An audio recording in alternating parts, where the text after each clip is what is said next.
péché qui ne déçoit jamais. L'éternel fidèle compagnon qui ne déçoit jamais. Le berger qui conduit ses brebis pour ne faire pâturage. Ne sont jamais déçus ceux qui en lui se confient. Demandez à nos pères dans la foi. Abraham, David, serviteur de l'Éternel. Ruth, la Moabite, restaurée de Dieu. Matinée, l'aveugle, dira-t-il le contraire. Moi, je dirai tout ce que Christ a fait pour moi. Moi je dirai tout ce que Christ a fait pour moi.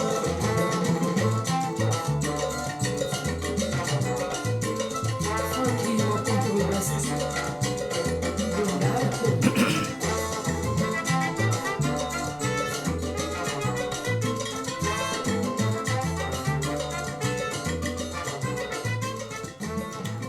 Shalom, shalom, shalom, bienvenue à vous tous sur Facebook, sur YouTube, sur TikTok. Et comme vous le savez maintenant, nos directs sont aussi en direct audio pour ceux qui ne veulent pas consommer beaucoup de données sur Google Meet. Vous pouvez nous y rejoindre en tapant bit.ly/guidibi. bit.ly/guidibi, G-U-I-D-I-B-I. Cela vous connecte en audio Google Meet où vous pouvez me suivre aussi. Alors, shalom à vous tous. Ce direct se veut assez court parce que ces temps-ci, j'ai beaucoup de choses qui s'enseignent et qui s'enchaînent aussi. Je viens de terminer une session de la chapelle des leaders. Demain soir, je vais enseigner pour les entrepreneurs. Mardi, pour ceux qui ont des ONG. Donc, j'ai beaucoup d'activités ces temps-ci. Et donc, je veux pour que on soit efficace, que ce direct soit concis, mais aussi riche. Donc, on va aller vite à l'essentiel. Merci de me confirmer, vous qui êtes connectés sur les différents réseaux, que vous m'entendez bien.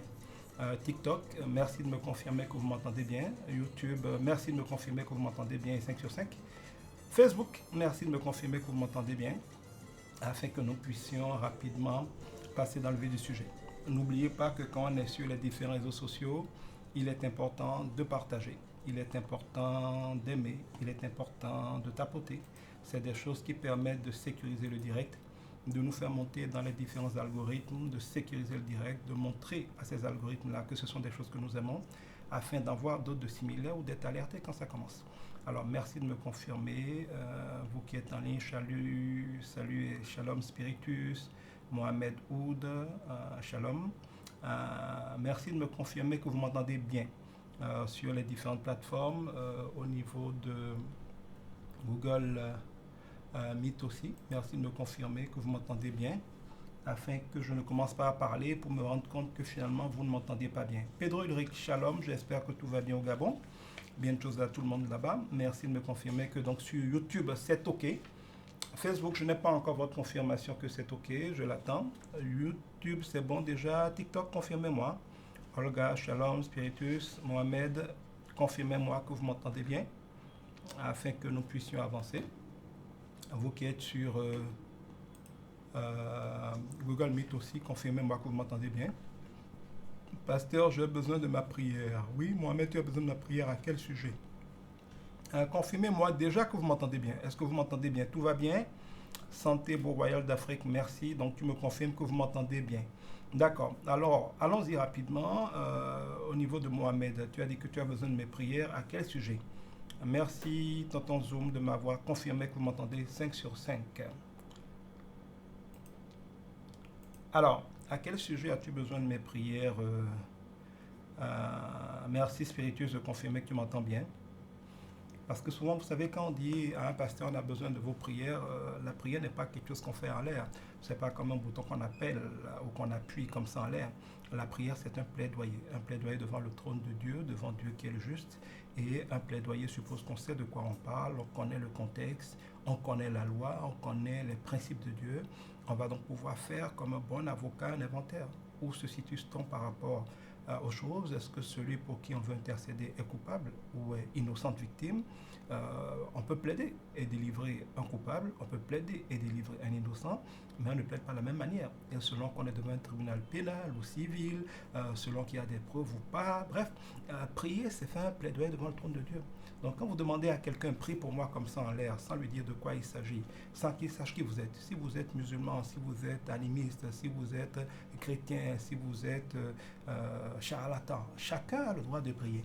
Mais quand nous prions Dieu, nous pouvons tous être exaucés. Mais comment allons-nous prier? Ça dépend de ce dont il s'agit. Donc, si quelqu'un, quand vous dites prie pour moi comme ça en l'air, sans rien vous demander, dit prie pour vous, oui, il y a des choses qu'on peut demander à Dieu pour vous de manière générale comme ça. Mais si vous voulez que quelqu'un soit efficace dans sa prière pour vous, il est important de lui dire ce dont il s'agit, de lui dire qui vous êtes, de lui dire dans quel cadre vous êtes. Et toutes ces choses-là sont importantes dans un véritable plaidoyer avec Dieu. Arnaud Padonou, shalom à vous. Alors, en attendant que nous sachions donc, ou alors je propose que celui qui avait demandé qu'on prie pour lui me contacte en privé. Je vous redonne mes contacts. Vous pouvez tous me joindre en privé sur mon numéro WhatsApp. Donc, WhatsApp au plus 229 pour le Bénin, 66 64 64 64. Donc, plus 229 pour le Bénin, 66 64 64 64.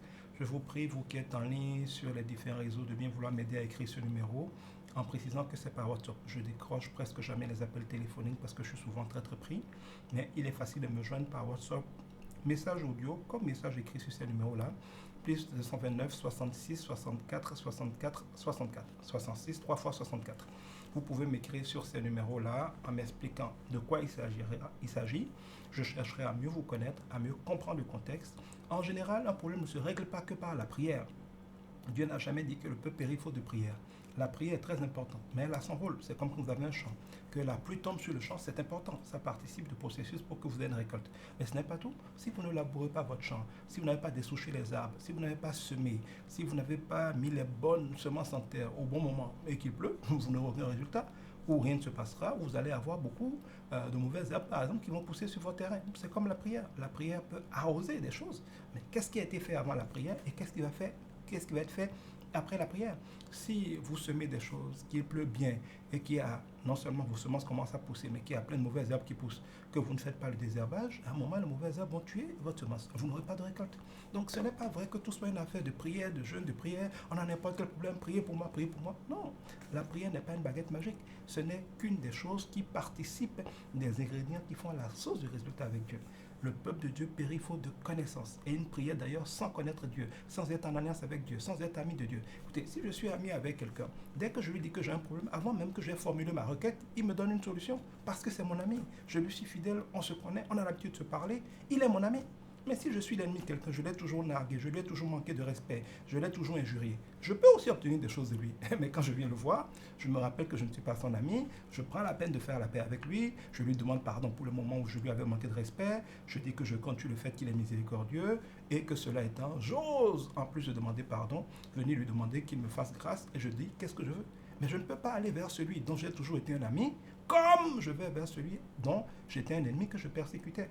Donc même si quelqu'un veut pas prier pour vous, il est bon qu'il sache quel est votre contexte, qui vous êtes. Et je vous invite vraiment, pour vous-même déjà quand vous voulez prier, et en général quand vous demandez à des gens de prier pour vous, de s'assurer qu'ils ne font pas semblant de prier pour vous, ou en tout cas, même s'ils sont sincères, ils n'auront pas de résultat parce que la prière doit être spécifique en tenant compte du contexte. Shalom Doulaï, shalom Dorothée, shalom à vous tous qui êtes là. Alors, avant d'aller plus loin, je voudrais rapidement vous rappeler que j'ai promis une 40aine de séminaires cette année, de séminaires professionnels pour nous aider à réussir dans notre vie, dans notre couple, dans nos affaires, dans nos finances et tout cela. Ça va commencer dès demain. Demain, le lundi 8 avril, de 19h à 21h, je vais donner un premier séminaire.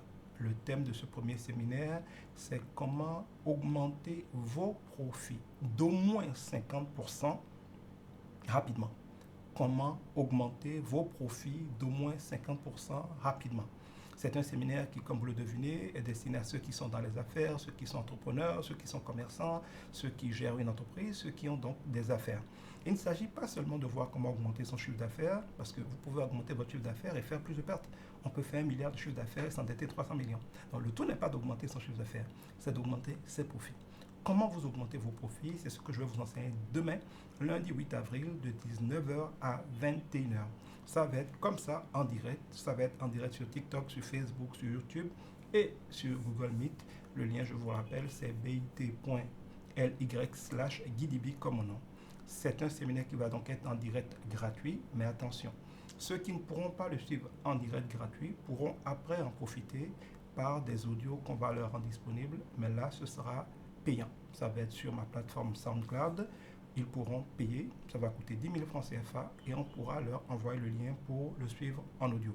Évidemment, si quelqu'un suit le séminaire en ligne aussi et qu'après il a envie de le réécouter et qu'il a besoin de l'avoir, cela sera possible, mais en payant 10 000 francs CFA. L'heure, c'est l'heure de Cotonou. Je ne sais pas d'où tu nous écrire Tichou, Store. Heure de Cotonou, donc GMT plus 1, ça va être lundi 8 avril de 19h, donc 7h PM pour parler comme les Anglais, 19h à 21h. Peut-être que ça va déborder vers 21h30, pourquoi pas 22h, je n'en sais rien. Ça dépendra de vos questions parce que je pourrais prendre des questions sur le sujet aussi. Mais 19h à 21h, le thème c'est comment augmenter d'au moins 50% vos profits. Si vous avez fait peut-être 500 000 francs de profit l'année dernière, il va falloir faire au moins 750 000 cette année. Comment augmenter d'au moins, quel que soit votre type d'activité, comment augmenter d'au moins 50% vos profits cette année, donc rapidement avant la fin de cette année, augmenter les profits que vous ferez cette année. Ça va être demain, lundi 8 avril, à partir de 19h, et c'est en direct sur toutes les plateformes, TikTok, YouTube, Facebook et Google Meet. Si quelqu'un veut avoir l'audio après, ou n'a pas pu suivre en direct, veut avoir, ce sera aussi possible, ça coûtera 10 000 francs. Il suffira de m'écrire à mon numéro plus 229 66 64 64 64, de payer les 10 000 francs et je vous enverrai le lien qui sera un lien privé qui vous permettra de suivre toute la conférence en audio. Ça sera demain, lundi 8 avril, à partir de 19h, heure de Cotonou, et ce jusqu'à 21h. Mardi, donc dès le lendemain, après-demain, le 9 avril, à la même heure, 19h à 21h, pouvant déborder jusqu'à 22h, il va y avoir un deuxième séminaire qui est destiné en général à tout ce qui est association, organisation sans but non lucratif, ONG, église, mosquée, fondation, syndicat, tout ce qui est association. Il s'agira d'apprendre comment accroître votre impact et donc votre valeur auprès des potentiels bailleurs et personnes qui peuvent soutenir votre ONG. Deux objectifs. Comment accroître votre impact, parce que beaucoup d'ONG sont là-dedans, n'ont pas d'activité ou font des activités qui ne servent à rien, qui n'ont pas d'impact, qui ne créent pas de résultats, qui ne les rendent pas indispensables, qui ne permettent pas que les gens les citent comme une personne qui est en train de faire œuvre utile et dont ils ont profité.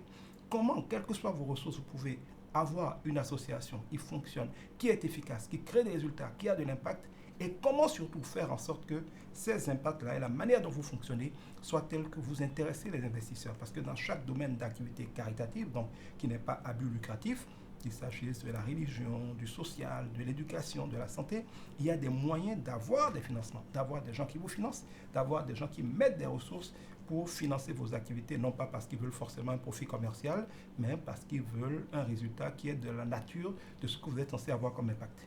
Donc, demain, lundi 8 avril, 19h à 21h, pouvant déborder à 22h, hors de Cotonou, comment augmenter d'au moins moitié vos profits cette année, donc rapidement. Mardi, comment, si vous êtes une organisation sans but non lucratif, accroître votre impact, vos résultats concrets sur le terrain et donc accroître votre valeur, votre intérêt auprès des potentiels bailleurs et investisseurs qui pourront en conséquence vouloir vous soutenir, financer vos activités. Ça va être le séminaire de mardi 9 avril, 19h à 21h. Voilà pour les deux séminaires de cette semaine. Je vais certainement, d'ici le courant de la semaine, programmer les séminaires de la semaine qui va suivre, parce que maintenant que c'est lancé, probablement que toutes les semaines, on va avoir un ou deux séminaires comme ça. Il y a 40 séminaires comme ça pour réussir. Couple, famille, prospérité, travail, leadership, politique et consorts que j'ai préparé pour vous. Tous ces séminaires seront gratuits en diffusion. Mais ceux qui voudront en avoir des copies, soit parce qu'ils veulent le réécouter, parce qu'ils n'ont pas pu le suivre, devront payer chaque fois 10 000 francs. C'est des séminaires qu'on fait normalement 50 000, 150 000, mais ce sont des activités de la Fondation Edgar Guidibi pour vous aider à réussir. Et même le 10 000 francs qu'on va demander à ceux qui veulent avoir des copies, c'est parce qu'il y a des frais techniques pour pouvoir enregistrer, mettre en boîte, rendre disponible, livrer les liens à ceux qui en ont besoin. Donc vous allez avoir cette possibilité-là. Voilà, merci de noter ces choses-là. Il y a d'autres choses qu'on prépare pour vous pour que le moment un peu des annonces ne sont pas trop longs, je m'en arrête là pour rentrer dans le vif des sujets. Il y a d'autres choses comme le club des entrepreneurs qu'on a lancé dont vous pourrez profiter. Il y a plusieurs choses qu'on est en train de mettre en place. Il y a différents groupes, par exemple. Si vous allez sur mon bio, j'ai créé un bio, vous allez avoir la synthèse de tous mes groupes. Il y a des groupes enfants, il y a des groupes pour l'amour, la prospérité, le couple, la politique, le leadership. Il y a un groupe où j'anime sur l'intelligence artificielle pour vous aider à maîtriser les intelligences artificielles. Il y a un groupe pour les personnes âgées, les pépés, les mémés épanouis. Il y a un groupe où vous avez des centaines d'annonces d'emploi tous les jours, aussi bien de la domestique qui n'a pas été à l'école qu'à des postes internationaux. On a un groupe pour les entrepreneurs, on a un groupe pour les ONG. On a beaucoup de groupes que j'anime personnellement tous les jours pour vous donner des ressources, des livres audio et beaucoup de choses qui vous permettront de réussir. Et tout ça, c'est gratuit. Si vous avez envie de pouvoir connaître ces différents groupes-là pour y adhérer, vous allez sur mon bio, c'est bit.ly, donc bit.ly/m comme maman, /Edgar Guidibi en un mot. Edgar avec D à la fin, Guidibi, Guidibi. Donc bit.ly/m comme maman, /Edgar avec D à la fin, Guidibi, Guidibi en un mot. Si vous allez à ce lien-là, vous allez avoir un bio, vous allez avoir les liens de tous mes groupes et vous pourrez rentrer dans le groupe qui vous intéresse. Il y a même un groupe en fond où nous essayons de traduire beaucoup d'enseignements qui généralement sont disponibles qu'en français et donc que nos parents qui ne parlent que fond ou les gens qui ne comprennent pas bien français n'arrivent pas à voir. J'ai des interprètes et tous les jours nous faisons des traductions. Donc nous avons aussi un groupe dans lequel nous publions beaucoup de choses pour réussir en fond. Voilà, je m'en arrêterai là pour les annonces d'aujourd'hui. Il y a d'autres choses que je pourrais vous dire, mais on ne va pas tout dire aujourd'hui. Je vais continuer en répondant encore aujourd'hui à quelques questions qui avaient été posées et qui étaient en instance. Alors, je note, Ramsès, ta question de comment devenir un entrepreneur qui suit Dieu. Donc, je vais prendre de quoi noter ta question. Je n'y répondrai pas aujourd'hui parce qu'il y avait d'autres questions qui étaient en attente que je préfère répondre aujourd'hui. Comment devenir un entrepreneur qui suit Dieu? D'accord, je répondrai à cette question à une autre occasion, certainement lors d'un autre direct, mais je peux déjà vous dire que le chrétien, ce n'est pas un religieux. Être chrétien, ce n'est pas aller à l'église les dimanches. Ce n'est pas une tradition. Être chrétien, c'est une culture, c'est une manière d'être, c'est une manière de penser, c'est une manière de faire. Je donne un exemple. Si je suis Yoruba, en tant qu'époux, je me comporte comme un Yoruba.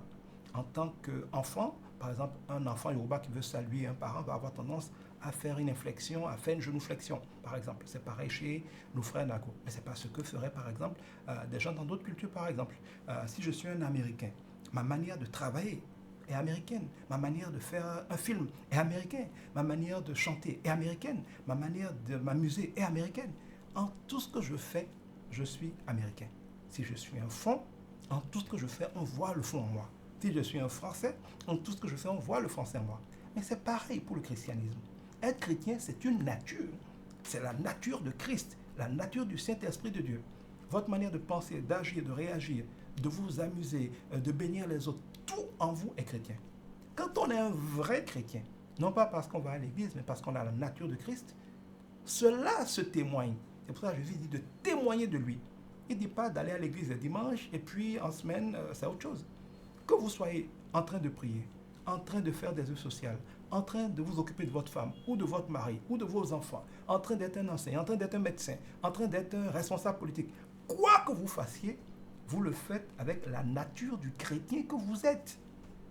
Et donc, si vous devez être un entrepreneur, vous le faites avec la nature de Christ. Vous êtes censé faire les choses en veillant à ce que vous traitiez vos clients, vos partenaires, vos fournisseurs comme vous auriez voulu qu'on vous traite. S'il y a des choses qui nuisent aux autres, s'il y a des choses qui sont contraires au plan de Dieu pour nous, s'il y a des choses que Dieu a clairement dit mauvaises, même si en tant qu'entrepreneur, vous auriez pu gagner de l'argent dedans, vous vous rappelez que bien mal à qui ne profite jamais, que si ce n'est pas quelque chose que Dieu a béni, si c'est quelque chose qui est contraire à ce que Dieu a dit, même si vous gagnez de l'argent dedans, vous n'en profiterez pas. Ça va se retourner contre vous, vous allez avoir des problèmes. Bref, je ne vais pas répondre en profondeur à cette question aujourd'hui, mais je peux déjà vous dire que être un vrai chrétien, c'est être non seulement entrepreneur, mais faire tout ce qu'on veut faire en marchant selon les valeurs, les principes, la manière d'être, de parler et de faire de Christ. Voilà ce que je peux déjà répondre, juste pour que vous ayez quelque chose de rapide, mais je reviendrai sur votre question. Alors, je vais prendre des questions qui étaient en attente. Je vous ai dit, je vais faire un direct très bref aujourd'hui. Je vais essayer de faire peut-être 1 heure et demie à peu près de direct. Je vais essayer d'être très très concis. Alors, première question que je vais traiter. Quelqu'un me dit, certaines pratiques traditionnelles sont juste de la science. L'utilisation des feuilles, des mixtures, des ingrédients. Un chrétien béninois doit-il prendre ces choses-là pour guérir ou pour se protéger d'un mal? Alors, c'est une excellente question à laquelle je veux répondre. La première chose, c'est qu'il faut faire la différence entre les feuilles, les plantes ou d'autres choses naturelles qui sont des choses que Dieu a créées dans la nature et auxquelles Dieu a donné des vertus. Et le fait de prendre des choses naturelles auxquelles Dieu a donné des vertus et de les impliquer dans des alliances spirituelles, dans des protocoles spirituels où on invoque par la parole différents esprits, différentes entités pour faire quelque chose. Il faut savoir que Dieu dit clairement dans sa parole, je crois entre autres dans le livre d'Ézéchiel, qu'il nous a donné les plantes comme nourriture et comme médicaments. Même quand, par exemple, en langue fon, on veut parler de médicaments des blancs, on va dire amancine, c'est-à-dire le liquide, la substance qui découle des plantes. Et tous les médicaments sont à la base, en général, tirés des plantes ou parfois de d'autres choses de la création. Vous prenez les médicaments, par exemple, pour la toux, même fabriqués par les blancs, c'est souvent à base des principes actifs tirés de plantes comme l'eucalyptus, qui sont réputées pour avoir des vertus sur la toux, par exemple.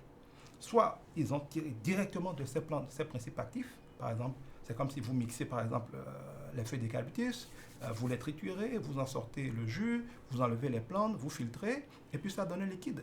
On mélange avec un peu d'alcool ou un peu d'huile, ça donne un produit qu'on peut soit boire, soit passer un peu comme un baume. Alors en fait, on n'a rien créé. On n'a fait que exploiter quelque chose que Dieu a donné clairement pour manger comme pour médicament. Certains sages diraient d'ailleurs que notre nourriture doit être notre médicament et que notre médicament doit être notre nourriture.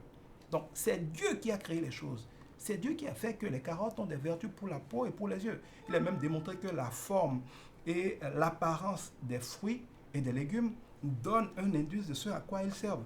Par exemple, les noix vont avoir un bon effet sur le cœur, vont avoir un bon effet sur le cerveau. Et quand vous regardez leur physiologie, ça ressemble à ces organes-là.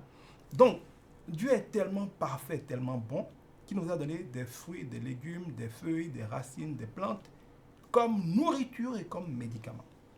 Qu'on soit chrétien ou pas, prendre une chose que Dieu a créée, et soit en brut, soit en le mixant, en l'écrasant. Par exemple, qu'est-ce que nos parents faisaient? Ils vont prendre des feuilles, ils vont mettre ou des racines ou des écorces, ils vont mettre dans un récipient, dans une bouteille par exemple, ils vont verser de l'alcool dessus. L'alcool, c'est juste pour que ça infuse le principe actif. C'est un médicament. Ils n'ont rien créé, ils n'ont fait que combiner l'alcool, qui d'ailleurs en général est obtenu à partir de la fermentation d'un fruit, avec des plantes pour que, à cause de l'alcool, la plante libère son principe actif. On aurait pu faire bouillir aussi et faire par exemple la distillation. D'autres personnes vont mettre de l'huile dessus plutôt pour que ce soit l'huile qui produise par exemple, qui retire les principes actifs, ça donne des huiles essentielles qui ont aussi des vertus. Tout ça, ce n'est que l'utilisation simple par sagesse parce que Dieu l'a créé et nous le révèle de la création de Dieu, comme il a dit, comme nourriture et comme médicament. Chrétien ou pas chrétien, il est sage de le faire. Et on le voit dans la parole de Dieu.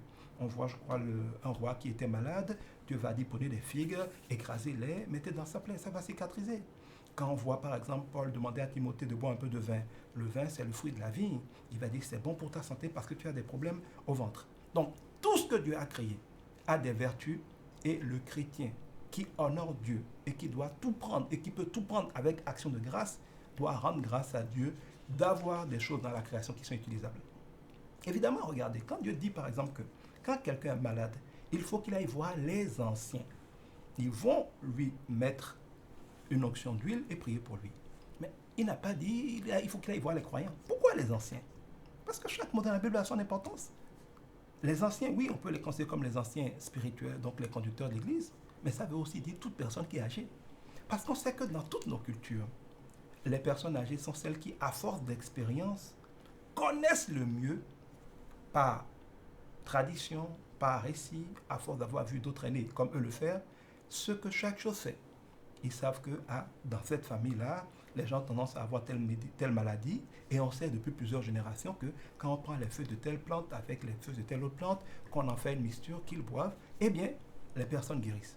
Ils le savent de manière empirique, ils n'ont pas de laboratoire, ils ne font pas d'analyse de principes actifs, mais de bouche à oreille, ils se transmettent l'information qu'ils ont remarqué que telle et telle plante produit tel résultat. Il est donc sage. Dites-moi, qu'est-ce que vous trouvez contradictoire, Takpal? Donc, il n'y a aucun mal à avoir l'humilité de s'adresser aux personnes expérimentées pour savoir quelles sont les plantes, quels sont les éléments naturels qui ont quel effet sur quelle maladie. Parce qu'en général, une étude a prouvé qu'il y a dans chaque milieu ce qu'il faut pour tous les problèmes de milieu. Quand par exemple les gens dans une zone auront tendance à avoir beaucoup le palu, quand vous regardez bien, il existe dans cette zone-là des plantes qui poussent naturellement, quasiment à l'état sauvage, qui sont utiles pour guérir le palu. On peut ne pas le savoir et ne pas l'utiliser. Mais en général, Dieu étant parfait, il y a toujours à chaque endroit, si dans une zone les gens ont beaucoup de telle maladie, quand on cherche dans cette zone-là, il y a toujours une plante, il y a toujours quelque chose de naturel que Dieu a disposé là comme étant la solution à ce mal. Et nous périssons souvent faute de connaissances. Je vous donne un petit exemple. J'ai appris dans mes recherches personnelles qu'un de mes grands-pères, je crois, un aïeux, ce n'est pas un grand-père direct, mais un aïeux, je ne sais pas, à 3 ou 4 générations, était, et ça apparaît dans notre panégyrique par exemple, était quelqu'un dont on disait qu'il était tellement brillant pour guérir les maladies que beaucoup de gens lui ont donné des personnes en entier. Ça apparaît dans notre panégyrique. Quelle était sa méthode? Elle était simple. Quand on lui amenait un malade, il avait une chambre simple dans laquelle il posait différentes plantes. Je suppose que par expérience, aux symptômes de la personne, comme le fait aujourd'hui un médecin, il connaissait aux symptômes quel genre de maladie ça pouvait être grosso modo. Sur cette base-là, ne sachant pas, il n'avait pas de laboratoire à l'époque, je suppose, exactement qu'est-ce que c'était comme mot, il prenait un certain nombre de plantes qu'il pensait pouvaient être utiles et il les dressait par terre. Il demandait que les parents s'éloignant du malade, on couche le malade seul sur ces différentes plantes-là, comme sur ce lit de plantes pendant toute une nuit. Quand il revenait le lendemain matin, il regardait quelle plante a spontanément et naturellement collé à la peau de la personne. C'est-à-dire qu'il remarquait qu'avec, bien que la personne était couchée sur des feuilles, il y avait des feuilles qui ne se collaient pas à sa peau. Et qui étaient là, il se lève et puis les feuilles restent. Mais quand il se levait, il y avait des feuilles qui se collaient à sa peau. Je ne sais pas comment il a eu cette révélation, mais Dieu agit tantôt d'une manière, tantôt d'une autre.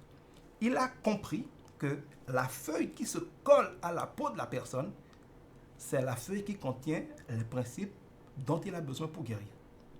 À base de ces feuilles qui se sont collées à la personne, il fabriquait donc le remède que soit la personne devait utiliser en se lavant, soit en buvant, soit en mangeant, et les personnes guérissaient. Sur la base de ce seul mode opératoire, il a guéri plein de gens de cas désespérés. Et généralement, vous savez, dans nos villages, quand les gens viennent avec un cas désespéré, par exemple, si c'est une femme, ils vous disent, dans tous les cas, elle est quasiment morte. Si jamais tu arrives à faire en sorte qu'elle vive, je te la donne comme femme. Et notre panégyrique, donc notre histoire, dit que ce tailleur-là a reçu comme ça plein de dons de personnes parce qu'il était ce guérisseur qui, avec les plantes, guérissait tellement miraculeusement qu'il s'est retrouvé avec un cadeau plein de personnes humaines.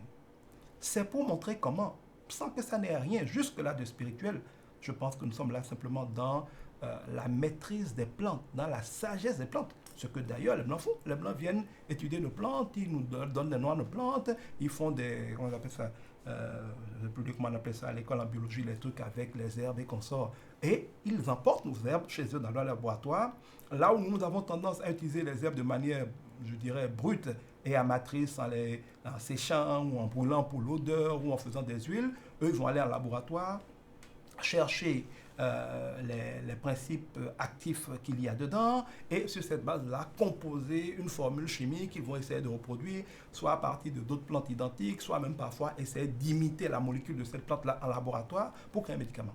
Mais à la base, ils partent toute la médecine occidentale par des plantes. D'ailleurs, il y a ce qu'on appelle le biomimétisme, qui consiste à observer que ce soit les plantes ou les animaux dans la nature, à voir comment ils fonctionnent, donc comment Dieu les fait fonctionner. Par exemple, l'avion est un biomimétisme de l'oiseau. Quand vous regardez un avion, c'est une imitation de l'oiseau. Quand vous regardez un sous-marin, c'est une imitation d'une baleine ou d'un dauphin. Donc, une des voies de l'innovation en termes de technologie, c'est simplement de comprendre et d'imiter, c'est ça qu'on appelle le biomimétisme, ce que Dieu a fait dans la nature. Et beaucoup de médicaments, beaucoup de principes actifs de médicaments viennent simplement de cette utilisation des plantes. Toutefois, je mets vraiment un grand toutefois, attention, il y a plusieurs cas dans lesquels les gens ne se contentent pas d'utiliser ainsi une plante. Quand on est dans l'utilisation d'une plante, par exemple, moi je sais que la feuille de goyavier, quand on en fait une infusion, est un radical coupe-diarrhée. Ça donne même de la constipation. Vous devez être capable de dire qu'il y a une diarrhée. Si tu as une diarrhée, ce n'est pas compliqué, tu n'as pas besoin de moi, tu n'as pas besoin de formule magique. Va prendre des feuilles de goyavier, fais une infusion, bois. Que vous soyez là ou pas, que ce soit en quoi la personne croit, c'est un principe, ça va lui couper la diarrhée. Les graines de moringa sont radicales pour tuer la glycémie. C'est des choses qui vont baisser. Vous pouvez avoir une hyperglycémie. Vous prenez un certain nombre de graines de moringa, vous les croquez. Moi, je l'ai expérimenté, j'ai des machines pour le tester. C'est radical, ça neutralise la glycémie dans votre sang. On n'a pas besoin d'incantation là-dessus, on n'a pas besoin de prier là-dessus. N'importe qui va voir des graines de moringa, il peut être un charlatan, un musulman, un chrétien, un animiste, un blanc, un noir. S'il prend les graines de moringa, ça va baisser sa glycémie. C'est un principe, ça ne va avec aucune incantation. Mais, dans beaucoup de cas, les gens ne se contentent pas juste de partager une sagesse qui permet de prendre quelque chose dans la nature et d'en profiter.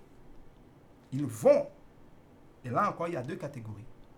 Il y a ce que les gens appellent des défauts, c'est-à-dire des gens qui sont juste des marchands d'illusions, des escrocs, qui, pour ne pas vous donner gratuitement ce que la nature donne gratuitement, vont ajouter aux choses naturelles un protocole de mystification. C'est comme si, par exemple, je sais que les graines de moringa font baisser la glycémie et qu'au lieu de révéler aux gens simplement que des graines de moringa qu'on peut trouver n'importe où baissent la glycémie, je prends les graines de moringa, j'ajoute peut-être une feuille de je ne sais trop quoi, je prends un peu de craie, j'ajoute dessus, je prends un peu de charbon que j'écrase, j'ajoute dessus, je fais une mixture, en réalité il n'y a rien d'actif dans tout le reste, à part dans le moringa, et quand vous venez, je vous donne une poudre, je dis, bon, chaque fois que vous mangez, prenez cette poudre-là dans telle quantité, mettez sous la langue en déclarant, par exemple. C'est un exemple. Et que quand vous déclarez, par exemple, je dis ça comme ça ne correspond à rien, la glycémie va disparaître. En faisant ça, vous êtes un marchand d'illusions, vous êtes un escroc, vous êtes un gaiman spirituel, vous manipulez les gens pour donner aux gens l'illusion que vous avez quelque chose de mystique qui vient de vous, qui vient d'un pouvoir, et comme il y a des ingrédients qu'ils ne connaissent pas, et que vous leur donnez un rituel, vous pouvez dire, bon, avant de mettre ça dans la bouche, lève-toi, assieds-toi 2 fois avant de le prendre. C'est autant de choses qui en réalité n'ont aucune valeur, à part de donner aux gens l'impression que c'est quelque chose de particulier qui vous est propre, et que sans vous, ils ne peuvent pas le faire. Au lieu donc de leur donner une révélation que telle graine fait telle chose et que n'importe qui aille dire « Seigneur, merci pour cette graine, je la prends, je la mange et puis mon problème est réglé », vous pouvez créer un remède, un protocole un peu mystifiant et dire aux gens « Quand vous avez des problèmes de glycémie, venez me voir, je vais vous aider ». Nous sommes là dans un cas d'un escroc ou de quelqu'un qui veut faire trafic de ce que Dieu donne naturellement. Or, Dieu dit « Vous l'avez reçu gratuitement, donnez gratuitement ». Il y a donc une première catégorie de choses mystiques ou compliquées sur les remèdes qui relèvent de cette mystification. Mais il y a une deuxième catégorie de choses mystiques qui, eux, ne relèvent pas de la mystification, mais relèvent d'alliances sataniques et diaboliques.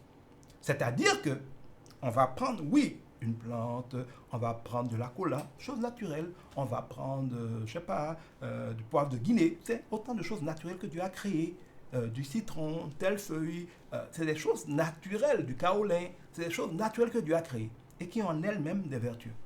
Mais au lieu simplement de vous dire telle chose a telle vertu, utilisez-la, il y a des gens qui, parce qu'ils sont initiés spirituellement et qui sont en alliance spirituelle avec différentes entités et esprits que je préfère ne pas qualifier, vont prendre ces choses naturelles-là comme support, comme ingrédients, à partir desquels parfois, ils en font des hôtels. Ils vont commander, ils vont, par la parole, déclencher des processus spirituels dans lesquels, oui, les ingrédients naturels sont partie prenante, mais où tout n'est pas dans l'ingrédient naturel. Parce qu'on va invoquer sur et avec l'ingrédient naturel des esprits qui parfois, à cause de cet ingrédient-là, ça peut être du sel, ça peut être de l'eau, ça peut être du miel, ainsi de suite. On va invoquer un esprit, une divinité qui va venir avec, par cet ingrédient, rentrer en jeu et faire supposément quelque chose pour vous. Là, nous ne sommes plus du tout dans quelque chose qui consiste à rendre grâce à Dieu pour ce qu'il a donné des feuilles comme nourriture et comme médicament, nous sommes dans du charlatanisme. Nous sommes dans des pratiques occultes. Parce que chaque fois que par la parole, on va invoquer des esprits, on fait alliance avec ces esprits et on fait un contrat avec ces esprits. Il n'y a rien de gratuit en esprit. On va donc leur dire, donnez-nous telle chose, faites-nous telle chose. Mais ce qu'on oublie de dire aux gens, c'est qu'il y a toujours une contrepartie. En Dieu, il y a une contrepartie. On s'abandonne à Dieu, on se donne à Dieu, on adore Dieu, on vit pour Dieu, on meurt à soi pour que Dieu puisse nous utiliser. En échange, nous sommes la propriété de Dieu et Dieu fait grâce, Dieu nous utilise, Dieu nous bénit, il pourvoit à nos besoins. C'est pareil chez le diable. Vous n'avez pas d'enfant, vous allez demander au diable, aux divinités, un enfant, il va vous le donner. Mais en échange de quoi? L'enfant aura quelle vie? Vous sacrifiez quoi pour l'avoir? Vous allez voir des esprits mauvais, des divinités, pas des charlatans. Vous demandez la prospérité, vous le donnez en échange de quoi? Parce que si Dieu, étant honnête, dit généralement, qu'est-ce que ça va nous coûter? Généralement, préalablement à ce que nous voulons qu'il nous donne. Le diable est méchant, est menteur et est un malin. Il ne vous dit pas le prix des choses que vous lui demandez. Il vous dira, tu es prêt à avoir la prospérité? Oui. Tu dis oui, sans demander qu'est-ce que ça va te coûter. Puis tu découvres que parce que tu as eu la prospérité de cette manière-là, il te reste 10 ans à vivre. Tu découvres que tous tes enfants vont mourir, tu auras la richesse, mais personne ne pourra jouer avec toi. Tu découvres que tu deviens stérile, tu découvres que tu vas avoir tel problème, tu découvres que tu dois sacrifier les personnes que tu aimes et que périodiquement tu dois boire du sang. Tu commences à découvrir le prix de ce qu'on t'a donné. Souvent ils vont dire, si je te donne quelque chose, ils disent, aide-moi à rien. C'est-à-dire qu'il y a toujours une alliance. C'est peut-être pas vous qui la faites, mais quand vous allez voir un charlatan pour agir en votre nom, il fait alliance en votre nom. Il est un médiateur entre vous et les esprits. Et chaque chose que le règne satanique, le règne des divinités, le règne des esprits va vous donner, il le donne en échange de quelque chose. Si vous ne savez pas en échange de quoi, vous allez tôt ou tard le découvrir, et ce sera tôt ou tard, vous ne pourrez que vous mordre les doigts. Je conclue donc, pour ne pas faire trop long sur cette question, pour dire que oui, il y a des plantes, il y a des principes, il y a des légumes, il y a des choses comme j'en ai cité plein, qui ont des vertus. Et que Dieu lui-même a disposé avec ces vertus-là pour nous servir de nourriture et de médicaments. Il est légitime, c'est même une action de grâce à Dieu dans sa bonté que de connaître. Et pour ça, c'est bon de s'approcher des anciens. Quand il dit anciens, c'est aussi les personnes expérimentées. Quand il dit ils vont vous joindre d'huile, oui, nous les chrétiens, nous connaissons l'onction d'huile pour le Saint-Esprit. Mais oindre d'huile veut dire oindre d'huile. Il y a dedans l'onction d'huile, par exemple, comme on l'utiliserait à l'église pour la consécration, pour l'onction. Mais il y a aussi l'onction d'huile qui est simplement un baume. Quand je fais, par exemple, infuser longtemps de l'eucalyptus dans de l'huile simple, et qu'au bout d'un certain temps, l'huile est chargée, devient une huile essentielle, par exemple, d'eucalyptus, c'est mentholé, le fait de le passer comme un baume au nez, à ma gorge, va agir comme un médicament parce que la peau est poreuse.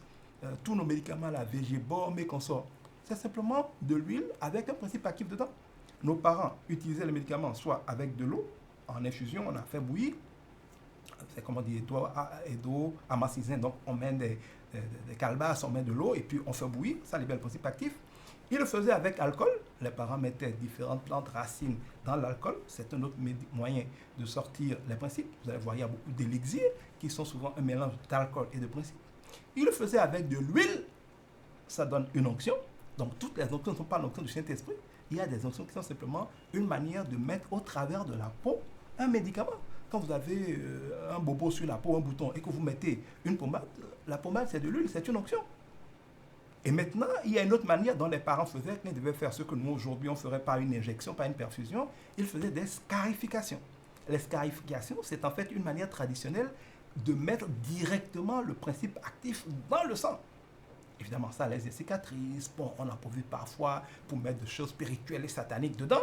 Mais si on ne veut pas juger, il faut considérer qu'à la base, une scarification, ce n'est qu'une manière d'accéder au sang et d'introduire directement dans le sang un principe actif. Il est donc possible de jouir avec action de grâce de toutes ces choses naturelles en étant chrétien et qu'il n'y a aucun problème. Mais attention, attention, attention.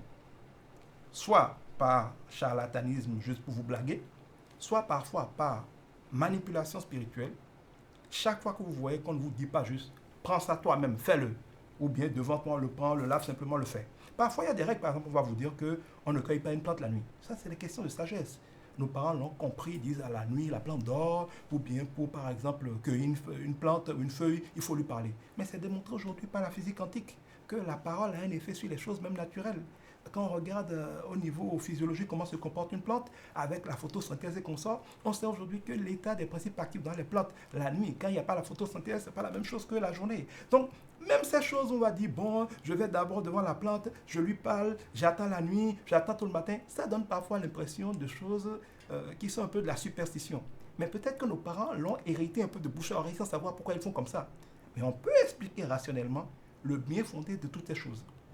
Donc, ce n'est pas forcément ces règles-là. Quand on va, par exemple, dire il faut prendre 7 colas, 9 colas, parfois ce n'est que symbolique. 7, c'est le signe de l'alliance. 9, c'est le signe de la complétude. Ainsi de suite. 3, c'est le signe de la Trinité, le complet. Donc, de la même manière qu'il y a une numérologie biblique, où les chiffres ont un symbole qui permet à notre esprit de conceptualiser certaines choses, je suis convaincu que nos parents font beaucoup de choses qui sont simplement de la science, qui sont simplement de la sagesse, c'est-à-dire la compréhension des choses que Dieu a mises et comment elles fonctionnent. Et la technologie, c'est quoi? C'est de comprendre un principe scientifique et de le reproduire pour avoir de manière régulière le résultat sans qu'il ne faille faire de magie. Comme Dieu me le dit souvent, il dit, mais si je te donne l'onction pour prier pour les maladies guéries, c'est une bonne chose, mais n'est pas encore meilleur quand je te donne à quelqu'un la révélation d'une manière de guérir tous ceux qui ont tel mot. Pourquoi est-ce que les chrétiens veulent être plus fiers d'imposer les mains à quelqu'un et que de temps en temps ils guérissent que d'avoir une révélation qui permet de guérir tout le monde qui a le même problème? Dieu, dans sa sagesse, parfois va révéler des manières de faire qui guérissent tout le monde. On dit Dieu lève son soleil sur les bons et les méchants. Il est d'abord un Dieu miséricordieux. Mais il peut y avoir des circonstances aussi où Dieu va agir par des miracles ciblés, ponctuels et guérir au-delà de toute compréhension, de tout principe maîtrisé les gens. On ne doit pas cracher dessus, le refuser sous prétexte que ce n'est pas à l'église que cela a été obtenu. On mange sans attendre l'église. C'est des choses qui à manger, on les mange. Et d'ailleurs, chacune des nourritures que nous mangeons peut être un problème ou un médicament. Donc, il y a des choses naturelles. Mais dès que vous voyez quelqu'un qui commence à faire du mysticisme, vous ne savez pas qu'est-ce qu'il a préparé, il dit que j'ai un remède pour toi. C'est quelque chose de naturel, il n'y a rien dedans. Mais qu'est-ce qu'il y a dedans, il ne veut pas te dire. Et puis tu vois, il y a des choses qui ne sont pas claires, il prie dessus, il déclare des choses dessus, ça ne peut se faire qu'à tel moment. Quand ça ne devient pas clair, parce que Dieu dit que nous devons éprouver toutes choses et ne retenir que ce qui est bon. Le Seigneur dit que tout ce qui est fait sans la conviction d'esprit est un péché. Quand celui qui te propose la chose, tu ne le connais pas. Quand celui qui te propose la chose, tu le sais déjà comme étant un prêtre de choses occultes et consorts. Quand les conditions dans lesquelles tu es probablement en présence, non pas seulement d'une sagesse qui utilise un principe bénéfique, mais que tu es dans les conditions où il y a toutes les chances qu'il s'agisse d'un traficotage ou d'une opération spirituelle, le chrétien doit dire non. Parce que le chrétien ne travaille qu'avec le Saint-Esprit. Et tout esprit qui n'est pas soumis au Saint-Esprit, qui n'agit pas selon le plan du Saint-Esprit, est un esprit ennemi à Christ. Le chrétien ne doit en aucun cas se souiller avec. Je dirais donc que selon que nous sommes en présence de l'utilisation naturelle, sans aucun ajout spirituel d'un principe, on doit pouvoir dire oui. Ça ne veut pas dire qu'il ne faut pas prier. Même le chrétien, même quand on prend n'importe quel médicament, vous prenez du Efferalgan ou du Doliprane, n'importe quoi. Normalement, quand on est chrétien, un peu comme on est censé prier, on prend de l'eau. Surtout pas cet temps où on empoisonne beaucoup de gens. Vous prenez repas. Vous êtes censé dire, Seigneur, je sanctifie ce repas et je te rends grâce. Dieu dit qu'on peut manger de tout pour peu qu'on le fasse avec action de grâce. Donc quand je prends un repas, quel qu'il soit, quand je prends une boisson, quelle qu'elle soit, je suis censé rendre grâce à Dieu pour cette boisson et en conséquence la boire. De la même manière, quand je veux cueillir une plante pour en faire une infusion, je dis, Seigneur, merci pour cette plante et les vertus que tu lui as données. Permets qu'elle me guérisse totalement, parce que c'est pour ça que tu l'as établie. Décuple son effet tout en neutralisant dans ce qui est mauvais. Ça, c'est une prière. Mais moi, je peux le faire en français. Quelqu'un peut le faire en fond. Quelqu'un peut le faire en yoruba. Vous allez voir que souvent, les incantations sont parfois faites dans une langue qu'on ne comprend pas. Il y a aussi des choses qui paraissent spirituellement mystiques et compliquées, mais qui, si on comprenait la langue, ne veulent que dire en fait cela. Seigneur, je rends grâce, je te consacre ça, permets que ça marche. Il s'agit donc d'avoir du discernement, de chercher à comprendre. Un peu comme dans la Bible avec les enfants de Béré. Quand on reçoit quelque chose, on a le droit de chercher à comprendre. De comprendre de quoi il retourne, de quoi il s'agit. Et selon ce qu'on a compris, de décider si oui ou non, nous sommes en contradiction et en violation de notre intégrité spirituelle en le faisant ou non? Et c'est selon la réponse à cette question qu'on va décider. Maintenant, nous devons savoir que Dieu nous connaît et Dieu sait ce que nous savons. Si vous êtes chrétien, vous savez très bien que ce que vous êtes en train de faire là, c'est le fait d'un traficotage spirituel, c'est le fait d'une alliance spirituelle. Un fétiche, un prêtre animiste, c'est quelque part là, il fait des trucs occultes, mais il dit qu'il peut vous aider. Et vous voulez vous mentir à vous-même, croire que bon, finalement, bon, comme on a dit que parfois il y a des plantes, bon, il y a certainement que des plantes. Vous pouvez mentir aux hommes, vous pouvez faire semblant de vous mentir vous-même. Mais Dieu sait, vous savez, que vous savez dans votre cœur qu'il n'y a pas que des plantes. Si vous vous foutez de Dieu, Dieu vous châtiera. Donc, Dieu est juste. Et il dit que tout ce qui est fait sans la conviction de l'esprit est un péché. Si vous savez très bien dans votre cœur que c'est un tripatouillage spirituel qui n'implique pas Christ, bien au contraire qui est ennemi de Christ, si vous êtes un vrai chrétien, vous tirez un trait dessus. Vous ne l'essayez pas. Vous ne vous levez pas pour aller consulter des esprits animistes alors que vous avez un problème. Parce que Dieu vous dira, n'y a-t-il pas d'esprit en vous? Le Saint-Esprit n'est-il pas en vous? Pourquoi vous le laissez pour aller consulter les esprits des morts, pour aller consulter des esprits d'autres divinités? Non. Le chrétien n'a pas le droit de faire la divination. Nous avons l'esprit qui sait toutes choses en nous. L'esprit qui peut toutes choses en nous. Cet esprit-là est notre Père, gratuitement, sans aller demander l'avis de personne. Un chrétien n'a même pas besoin d'aller de prophète en prophète et dire prophétise-moi. Non, ça n'existe pas dans la Bible. Dans la Bible, dans le Nouveau Testament, le Saint-Esprit est répandu sur toute chair. Tous les serviteurs et les servantes de Dieu peuvent prophétiser. L'esprit de la prophétie est en tout vrai chrétien. Qu'ils viennent par vision, par rêve, par conviction de l'esprit, pas par parole de connaissance, pas par parole de sagesse. L'esprit de la prophétie est en chacun de nous. Quand vous êtes un vrai chrétien, tout ce que Dieu a à vous le dire est déjà dans l'esprit de Dieu en vous. Un prophète peut vous dire quelque chose, mais vous allez souvent discerner s'il dit la vérité parce que ce qu'il va vous dire va être en fait une confirmation de quelque chose que l'esprit de Dieu en vous vous le disait déjà.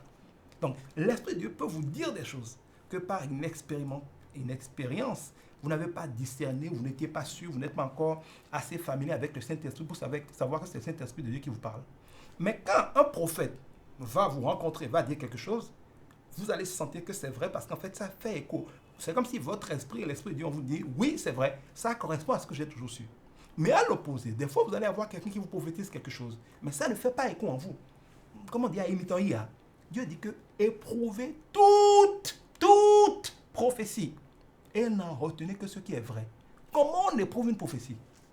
Pour éprouver une prophétie, il faut avoir un esprit prophétique. Comment j'éprouve une révélation prophétique s'il n'y a rien de prophétique en moi? Dieu ne peut pas nous demander d'éprouver toute prophétie s'il ne nous a pas équipés d'une faculté d'analyser la prophétie. Eh bien, si nous sommes de vrais chrétiens, je le répète, tous ceux qui vont à l'église ne sont pas des chrétiens. Si quelqu'un est un vrai chrétien, s'il est né de nouveau du Saint-Esprit, le vrai chrétien est pour Jésus-Christ ce que le sorcier est pour la sorcellerie. Il n'y a pas de sorcier qui n'ait pas l'esprit de la sorcellerie vivant, opérant en lui. Il n'y a pas de vrai chrétien qui n'ait pas l'esprit de Jésus-Christ vivant et opérant en lui. Le séjour d'un tronc d'arbre dans l'eau ne le transforme pas en crocodile. Le fait d'aller tous les jours sous l'arbre ou sur un compte des sorciers ne fera pas de quelqu'un sorcier. On a mangé en griffe, on a l'esprit de la sorcellerie incarné en nous ou on ne l'a pas. C'est pareil pour le christianisme. On a l'esprit de Jésus-Christ né en nous, incarné en nous, vivant en nous, opérant en nous ou on ne l'a pas. Le fait de fréquenter une église ne fait pas de vous un chrétien. Pas plus que le fait de fréquenter un couvent ne fait de vous un sorcier ou un initié. Et si l'esprit de Christ vit en vous, comme l'esprit de la sorcellerie vit dans le sorcier, vous pouvez et vous devez recevoir les choses du Saint-Esprit en vous. Et quand un prophète prophétise, vous pouvez éprouver par l'esprit prophétique en vous si ce qu'il dit vient de Dieu ou pas. Si ça vient de Dieu, vous allez avoir la conviction intérieure. Vous allez avoir une certaine paix du cœur. Colossiens 3,15 nous dira que la paix dans notre cœur est l'arbitrage suprême du Saint-Esprit. Si la prophétie est vraie, les temps et les circonstances s'allieront dessus. Si la prophétie est vraie, elle ne contredira pas l'esprit de la parole de Dieu. Et il y a d'autres choses qu'on peut dire que je n'ai peut-être pas le temps de détailler maintenant. Donc, vous devez éprouver toute prophétie et ne retenir que ce qui est vrai. Donc, il n'est pas normal qu'un chrétien soit à chercher des devins, des visionnaires, pour lui dire des choses et il ne marche que parce qu'on lui a dit non. La parole de Dieu est notre première révélation. On n'a même pas fini de la lire. Le Saint-Esprit nous donne des convictions, il nous donne des visions, il nous donne des songes. Et quand nous lui posons des questions, il nous répond. Je prépare bientôt une série d'enseignements dans la quarantaine du séminaire. Il y en aura aussi sur l'interprétation des rêves et des visions, le discernement de la voix de Dieu et consorts. On va revenir sur ces choses-là. Donc, si vous savez très bien dans votre cœur que vous avez affaire à des gens qui font du trafic spirituel et que vous le faites, ne croyez pas comment à Dieu. Parce que l'une des caractéristiques de Dieu, c'est qu'il est omniprésent. Il est partout. Il est omniscient. Il sait tout. Il est omnipotent. Il peut tout. Je vois par exemple des gens qui viennent de faire par exemple de l'adultère. Et pendant qu'ils faisaient l'adultère, ils ne se sentaient pas gênés. Dieu n'était pas là. Si on avait mis, par exemple, si c'est un frère catholique ou une soeur catholique, un Saint-Sacrement dans la chambre où il fait son adultère, jamais il n'allait oser faire son adultère là, parce qu'il va dire, mais il y a le Saint-Sacrement, comment il peut faire l'adultère devant? Ça veut dire que cette personne-là, parce qu'on lui a représenté régulièrement la présence de Dieu comme étant un Saint-Sacrement, ou comme étant une statue, ou comme étant une croix qu'il a mis au cou, il pense quand il voit ces choses-là qu'il est dans la présence de Dieu. Et souvent, il va faire acte de révérence. Quand il passe devant une église, il s'arrête, il fait une genuflexion, et puis il fait son signe de croix. Acte de révérence. Alors, il a quand même une certaine crainte de Dieu. Mais parce que cette personne-là oublie que Dieu est partout, quand il est dans la chambre de passe, en train de faire de l'adultère avec la femme d'autrui, ou parce qu'il est marié, ou en train de faire la fornication, parce qu'il est en train d'avoir une relation sexuelle alors qu'il n'est pas marié, il ne se sent pas gêné. Parce qu'il n'y a pas de Saint-Sacrement là, parce qu'il n'y a pas une statue de Marie là, parce qu'il n'y a pas une grande croix là, il a l'impression que la personne ne le voit. Quelle foutaise.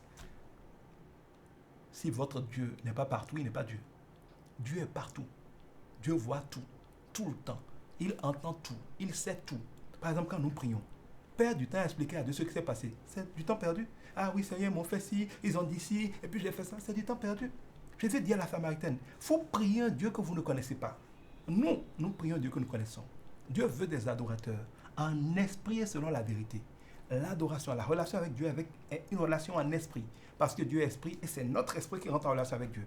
Un chien communique avec un chien, un chat avec un chat, un homme avec un homme, des ordinateurs avec des ordinateurs, des téléphones avec des téléphones. L'esprit de Dieu avec l'esprit de l'homme.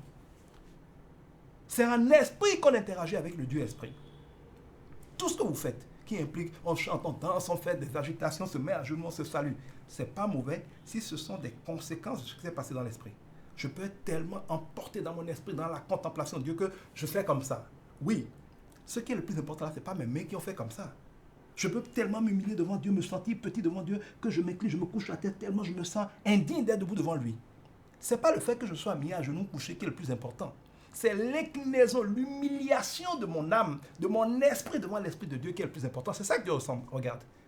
Mais que je sois à genoux, couché, ou vautré dans mon fauteuil, ou allongé, ce que mon corps fait n'a aucune importance pour Dieu.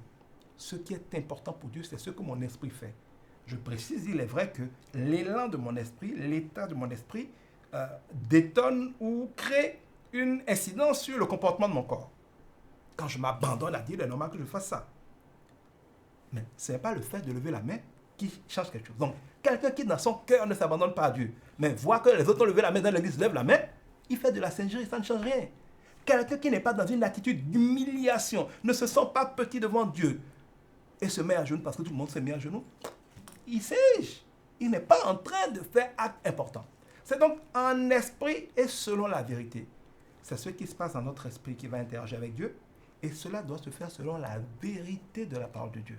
Dieu a révélé qui il est, comment il fonctionne, quels sont ses principes. Il a dit ce qui est vrai et il dit ce qui n'est pas vrai. Nous devons aller à Dieu interagir avec lui selon la vérité qu'il a révélée. C'est l'ensemble de tout ça qui va nous permettre d'avoir des résultats quand nous interagissons avec Dieu. Donc on ne peut pas interagir efficacement avec Dieu, jouir de Dieu si on ne connaît pas Dieu. Mais les choses élémentaires, il y a beaucoup de choses à savoir de Dieu. On ne finira d'ailleurs jamais de le savoir. Mais il y a quand même des choses élémentaires, comme le fait que Dieu sait tout. Alors quand je me mets à prier, et je passe 10 minutes, 15 minutes à expliquer à Dieu ce qui s'est passé, ça veut dire que le Dieu que je prie là n'est pas le vrai Dieu, ou en tout cas je ne le connais pas. Si je le connaissais, je saurais qu'il sait ce qui s'est passé. Il le savait avant que ça ne se passe. Et il sait mieux que moi ce qui s'est passé. Moi, je n'ai vu que de ma position ce qui s'est passé. Mais je ne sais pas ce qui s'est passé dans le cœur de différents acteurs. Je ne sais pas qu'est-ce qui les a amenés à ça. Je ne sais pas les dessous de ça que je n'ai pas vu. Je ne sais pas qu'est-ce qu'ils pensent maintenant. Je ne sais pas qu'est-ce qui se passera. Dieu sait tout ça. On ne prie pas pour informer Dieu. On prie pour demander à Dieu d'intervenir, pour l'autoriser à intervenir. Parce que Dieu dit qu'il sait de quoi nous avons besoin avant que nous parlions. Il peut tout. Il est maître de tout. Et rien n'arrive s'il ne l'a permis. Mais, parce qu'il nous a donné le libre arbitre, le pouvoir de choisir entre la bénédiction et la malédiction, entre la vie et la mort, et qu'il respecte cette autorité qu'il nous a donnée sur la terre, les cieux, le règne spirituel étant pour Dieu, la terre, le règne physique ayant été donné aux hommes, Dieu veut coopérer avec l'homme. Il dit, demandez, je vous donnerai. Frappez, j'ouvrirai. Je sais que vous voulez rentrer, mais frappez pour que j'ouvre. Je sais que vous avez besoin, mais demandez pour que je donne. Je sais que vous voulez trouver, mais cherchez pour que je trouve. Dieu veut que nous exercions notre libre arbitre pour déclencher un processus auquel lui va répondre. C'est pour ça que nous prions. Nous prions pour inviter Dieu dans la situation. Que ton règne vienne. Que ta volonté soit faite. Dieu, dans tous les cas, il est le maître des circonstances. Il peut faire concourir les choses à sa volonté. Mais nous pouvons choisir de faire comme on veut. Ou dire avec notre libre arbitre, Seigneur, fais comme tu veux. Jésus dira, Père, si tu peux détourner de moi cette coupe, je préfère. Toutefois, non pas ma volonté, mais ta volonté. C'est ça l'attitude de quelqu'un qui prie. On ne prie pas pour passer 1 heure de temps à se plaindre des autres en expliquant à Dieu ce qu'ils ont fait. Donc, quand vous faites ça, Dieu est bon, il est miséricordieux, il est juste même quand nous sommes injustes, et sa grâce surabonde là où abondent nos péchés. Mais cela prouve déjà que vous ne connaissez pas votre Dieu. Si quand vous êtes devant le Saint-Sacrement, vous êtes très sérieux, et que quand vous n'êtes pas devant le Saint-Sacrement, vous pouvez faire fornication, mensonge, commérage, et toutes les choses que vous n'imagineriez jamais faire devant le Saint-Sacrement, vous êtes en train de commettre devant Dieu, parce qu'il est partout, en présence de Dieu aussi vrai, peut-être plus vrai que devant le Saint-Sacrement, des choses parce que vous pensez qu'il n'est pas là alors qu'il est là. Nous avons souvent peur dans les épreuves de notre vie, nous tous, parce que nous oublions à quel point Dieu est puissant. Nous oublions que Dieu peut tout et que rien ne lui est impossible. Nous oublions parfois à quel point Dieu est miséricordieux. Nous oublions à quel point parfois Dieu est lent à la colère. Nous oublions à quel point parfois Dieu est amour. Bref, ce que vous savez de Dieu va déterminer comment vous allez interagir avec lui. Et Dieu, dans sa bonté, il sait ce qui se passe dans votre cœur. Vous pouvez commettre un grave péché, mais en étant de bonne foi, Dieu ne châtiera pas. Ou en tout cas, il châtiera avec beaucoup de clémence. Mais vous pouvez commettre une petite erreur, mais à cause d'un cœur très très arrogant envers Dieu. Dieu frappera fort, vous n'y comprendrez rien. Tout ce que je dis est écrit, c'est le cas de David et de Saül. Voilà David, un homme, un roi, qui ne manque de rien, qui a plein de femmes, et qui se permet de faire tuer à la guerre Uri, le mari de Beersheba, un vaillant soldat de l'Éternel, qui livre aux ennemis pour le tuer, simplement parce qu'il a couché avec sa femme et engrossé sa femme. Humainement, il faut qu'on soit d'accord, c'est un grave péché. Mais David l'a commis par faiblesse de la chair. David aime Dieu. David s'humilie devant Dieu. David craint Dieu. Et toute la vie de David prouve qu'il est prêt à tout pour Dieu. Mais dans la chair, il a ses faiblesses. C'est par faiblesse de la chair, un péché, hélas, en entraînant un autre comme sur un toboggan, que David s'est retrouvé à accumuler tout cela.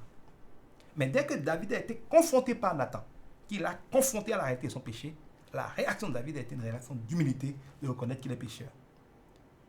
Dieu fait grâce aux humbles. Dieu l'a châtié, l'enfant est mort. Mais pas au-delà d'une certaine limite. La preuve, Dieu lui a permis d'épouser cette femme. Dieu a permis qu'avec cette femme, il ait finalement un autre enfant qui est Salomon, et que cet enfant devienne l'un des plus grands rois d'Israël. Ça, c'est le Dieu miséricordieux, plein de grâce. Ça paraît surprenant. On se serait attendu à ce que Dieu le traite plus sévèrement, parce que nous regardons à son action. Mais Dieu dira à Samuel, vous les hommes, vous regardez aux actions, aux apparences. Moi, Dieu, je regarde au cœur. Souvent, nous ne comprenons pas Dieu, et nous sommes choqués par Dieu, et nous sommes un peu scandalisés par le jugement de Dieu. Comme quand on voit Jésus acceptant de marcher avec des prostituées, de se faire nettoyer les pieds par une prostituée, de se faire verser le parfum d'âblâtre par une prostituée, parce que nous regardons les actions des gens, au lieu de regarder le cœur des gens. Mais Dieu agit avec les hommes, heureusement, parce que nous en profitons tous, en regardant davantage leur cœur, ce qu'on pourrait appeler leur bonne foi que leurs actions. Ce grave péché de David, mais fait non pas de bonne foi, mais plus avec le cœur d'un faible qui tombe dans le péché. Ça ne veut pas dire qu'il faut l'imiter, parce que Dieu sait chacun de nous par ce qu'il nous a déjà appris, par son onction en nous, par notre niveau spirituel, ce qui relève d'une faiblesse à laquelle on n'a pas pu résister, et ce qui relève de s'en foutre et d'une certaine désinvolture dans le péché. On ne se moque pas de Dieu. Ce qu'un homme aura semé, il le moissonnera assurément. Si quelqu'un, Dieu n'a pas dit, on ne pêche pas. Si quelqu'un pêche, il le mentionnera assurément. Dieu dit, on ne se moque pas de Dieu. Si quelqu'un se moque de Dieu, il le récoltera. Il y a des péchés qui sont des actes de faiblesse désespérée. Mais il y a des péchés qui sont des actes de moquerie. Dieu va briser la moquerie, mais va avoir tendance à être clément pour la faiblesse. On le voit avec l'autre roi, Saül, géant fort, brave, ayant fait des actions héroïques, de bons combats pour l'Éternel. Il n'a commis que 2 choses, que nous les hommes on dirait des petits péchés. 1. Dieu dit, attends que Samuel vienne faire le sacrifice pour aller à la guerre. Ça prophétisait l'œuvre de la croix. Attends que l'œuvre de la croix soit faite. Attends que Dieu agisse. Attends que Dieu pourvoie. Comme un peu avec Abraham et Isaac, avant d'aller à la guerre. Si ce n'est pas avec Dieu, vous ne pouvez rien. Moïse dira, Seigneur, si tu ne viens pas avec nous, nous ne partons pas. Parce que tout ce qu'on va essayer sans toi sera vain dans tous les cas. Mais Dieu dit, Saül, à travers Samuel, attends. Il a attendu. Quelques minutes avant que Samuel n'arrive, il était tellement impatient qu'il s'est permis de dire, finalement, sous-entendu, Dieu n'est pas si important que ça. Pourquoi dire qu'il faut à tout prix que Dieu ajuste? Moi-même, je peux le faire. Il a méprisé le caractère indispensable de Dieu. Il a fait preuve d'orgueil. Oh, l'orgueil précède toujours la déchéance. L'orgueil, ce n'est pas la vantardise. C'est le fait de présumer qu'on est assez fort. Dieu dit dans Jérémie, malheur à ceux qui comptent sur leur propre force. Il a compté sur sa propre force. Il a compté sur son armée. Il a estimé qu'avec son armée, il était capable de faire lui-même ce qu'il faut, d'avancer. Même si Dieu n'est pas venu agir, ce n'est pas grave. Pour nous, les hommes, c'est un petit péché.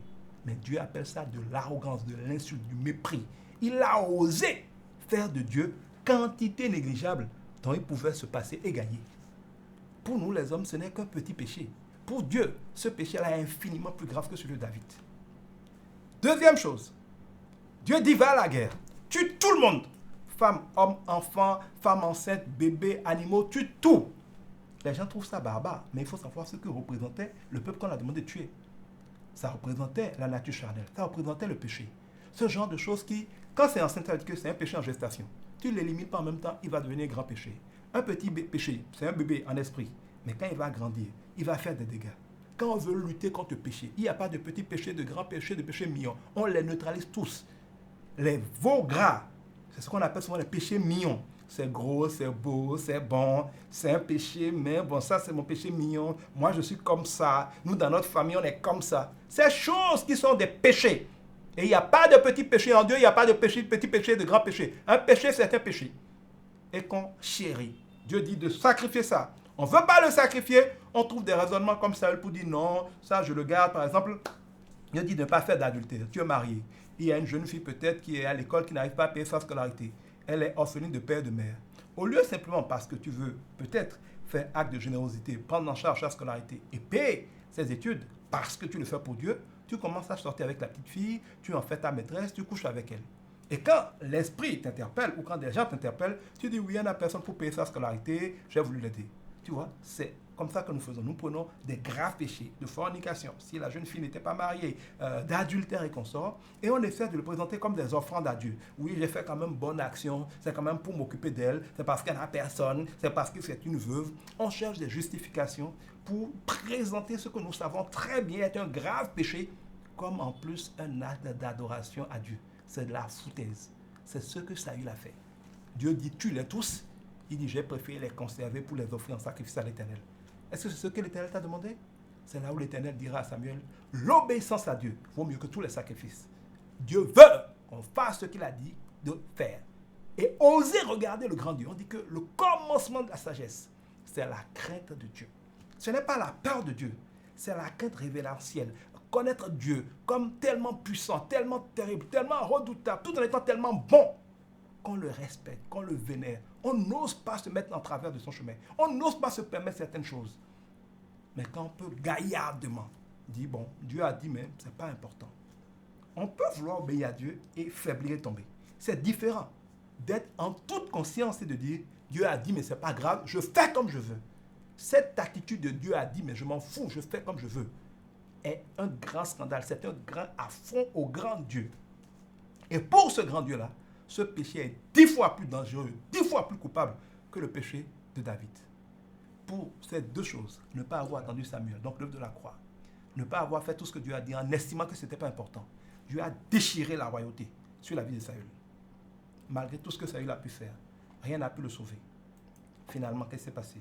Il a été tué à la guerre, lui, ses enfants, tous ses proches. Sa dynastie a été radiée à cause de ces deux choses.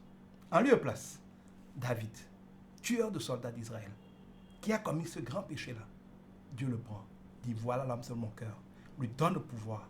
Il est sacrificateur, il est roi, il est prophète. C'est l'un des plus grands rois de la Bible.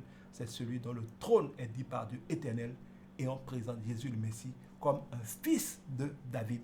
Parce que Dieu a promis que son trône en esprit, le trône des gens qui sont bien disposés, le trône des gens qui aiment Dieu et que Dieu aime, est un trône éternel. Ça veut dire qu'ils règneront pour toujours. Pour vous donner une petite idée de ce que la manière de voir de Dieu n'est pas notre manière de voir nous. Dieu juge le cœur. Vous ne comprendrez jamais pourquoi Dieu a béni dans telle circonstance et n'a pas répondu dans telle autre. Pourquoi telle personne qui jeûne, prie tous les dimanches, il fait des sacrifices, il jeûne tous les jours, il ne fume pas, il ne boit pas, Dieu ne lui répond pas. L'autre qui semble être peut-être selon vous pécheur, Dieu lui répond. Vous regardez ce que vous voyez. Dieu regarde le cœur. Certains sont de bons chrétiens, mais ils sont dans une mentalité de légalisme. Je vais le faire, parce que je fais, Dieu va me bénir. Dieu dit, vous tous, qui cherchez la justification par les œuvres, vous êtes déchus de la grâce. La mentalité de j'ai prié, donc Dieu doit me bénir. J'ai jeûné, donc Dieu doit me bénir. J'ai donné ma dîme, donc Dieu doit me bénir. Je suis chrétien, donc Dieu va me bénir. Est une mentalité orgueilleuse. Toute chose que vous faites, écoutez-moi bien, parce que les mots sont importants. Toute chose que vous faites pour, je précise les mots, pour mériter que Dieu vous bénisse, c'est de l'orgueil. Vous essayez d'acheter Dieu. Dieu n'est pas corruptible. L'homme ne peut rien faire pour mériter la bénédiction. Quelles que soient les choses que vous faites. La Bible dit dans 1 Corinthiens 13 à propos de l'amour que même si vous brûlez par le feu en martyr, si ce n'est pas par amour, c'est une veine. Vous n'êtes qu'une cymbale qui résonne, c'est-à-dire du faux bruit. Vous irez en enfer pourtant. Ah oui, je suis dans tel club service, on fait de bonnes œuvres. Si ce n'est pas parce que Dieu appelle l'amour, c'est une veine. L'amour n'est pas un sentiment. L'amour n'est pas une émotion. L'amour est un commandement. Allez lire 1 Corinthiens 13. L'amour, c'est une manière de traiter les autres comme Dieu les traite. De traiter les autres comme nous-mêmes. Avec patience, avec humilité, avec bénignité, volonté de leur faire du bien, intercéder pour eux, ne jamais se décourager, ne pas prendre le parti du faux, ne pas aimer l'injustice, ne pas supporter le faux. Bref, l'amour, c'est un code de conduite. Celui que Dieu observe en nous traitant, celui qu'il veut que nous observions en traitant les autres, et celui avec lequel il veut que nous nous traitions. Parce qu'il faut aimer les autres comme soi-même. Souvent, nous oublions même de nous aimer. Or, si tu ne t'aimes pas, tu ne peux aimer personne. Beaucoup de gens ont des problèmes de couple, non pas parce qu'ils aiment l'autre, ou parce qu'ils n'aiment pas l'autre, mais parce qu'ils ne s'aiment pas. Quand vous ne vous aimez pas, et que quelqu'un vous aime, vous avez l'impression que la personne est hypocrite, que c'est trop beau pour être vrai, et consciemment ou inconsciemment, vous faites tout pour repousser l'autre. Parce que vous ne vous aimez pas, vous ne pouvez pas croire sincèrement que quelqu'un vous aime. Tout ce que quelqu'un vous aime et fait sincèrement, vous le prendrez pour de l'hypocrisie. Parce qu'on ne peut pas se laisser aimer plus qu'on ne s'aime. Et on ne peut aimer personne plus qu'on ne s'aime. Le vrai problème de beaucoup de gens, ce n'est pas de ne pas avoir des gens pour les aimer. Ce n'est pas de ne pas pouvoir aimer, c'est de ne pas s'aimer. Parce que parfois, à cause de l'éducation, l'école, les humiliations, bien souvent, nous ne nous aimons pas. Nous nous détestons. Dieu nous aime. Il n'aime pas le péché, mais il aime le pécheur. Mais nous nous détestons. Nous ne regardons qu'à nos erreurs. Et nous pensons que Dieu nous déteste. Et les gens qui ne nous aiment pas nous ont traité tous les noms d'oiseaux. On dit qu'on est bon à rien, on dit qu'on est bête et qu'on sort. Nous finissons par prendre tous ces mensonges-là, suscités par Satan, comme étant la vérité. Au lieu de regarder la parole de celui qui nous a créé, Dieu, pour voir qu'est-ce que lui qui est le seul juge, il dit, à lui seul le jugement et la rétribution, y compris sur nous. Ce que nous pensons de nous n'a pas de raison d'être. Ce n'est pas à nous de nous juger. Que tu ne sois bon à rien, que je ne sois bon à rien, ce n'est pas à moi de le dire, ce n'est pas à toi de le dire. À Dieu seul de le dire. Que je sois un con ou que je sois excellent, ce n'est pas à toi de le dire. C'est à Dieu de le dire. Bien souvent, nous faisons aux autres et nous faisons à nous-mêmes ce que Dieu a dit de ne pas faire. Se juger. Et mal se juger. Parce que nous jugeons les actions. Là où Dieu juge le cœur. Tu te bats peut-être contre un péché. Tu es encore tombé dans le péché. Dieu voit ça comme mon petit entré, comme un enfant qui est en train d'apprendre à marcher. Il se bat pour se lever. Il est encore tombé, c'est pas grave, du courage. Quand un enfant essaie de marcher, qu'il tombe, qu'est-ce qu'on fait? On le prend dans ses bras, on lui fait des cadeaux, on lui donne des bonbons, on le console, on l'encourage, on l'aime encore plus pour qu'il ne se décourage pas, pour qu'il se lève, pour qu'il marche. L'adulte ne voit pas qu'il est encore tombé. Il voit qu'il est en train d'essayer, qu'il faut l'encourager à essayer. Il n'a pas aidé, un adulte n'a pas aidé, une maman n'a pas aidé, un papa n'a pas aidé d'en vouloir à un enfant qui apprenait à marcher, tombe encore. Il ne te dit pas, regarde-moi ce vaurien-là, tu es encore tombé. Est-ce qu'un père et une mère peut dire ça? Non. Un père et une mère aiment, cajolent, soutiennent, d'autant plus qu'ils voient que l'enfant essaie. Mais c'est normal, il n'est pas encore fort. Il est en train de l'apprendre. C'est maintenant qu'il apprend. Il n'a pas toujours fait ça.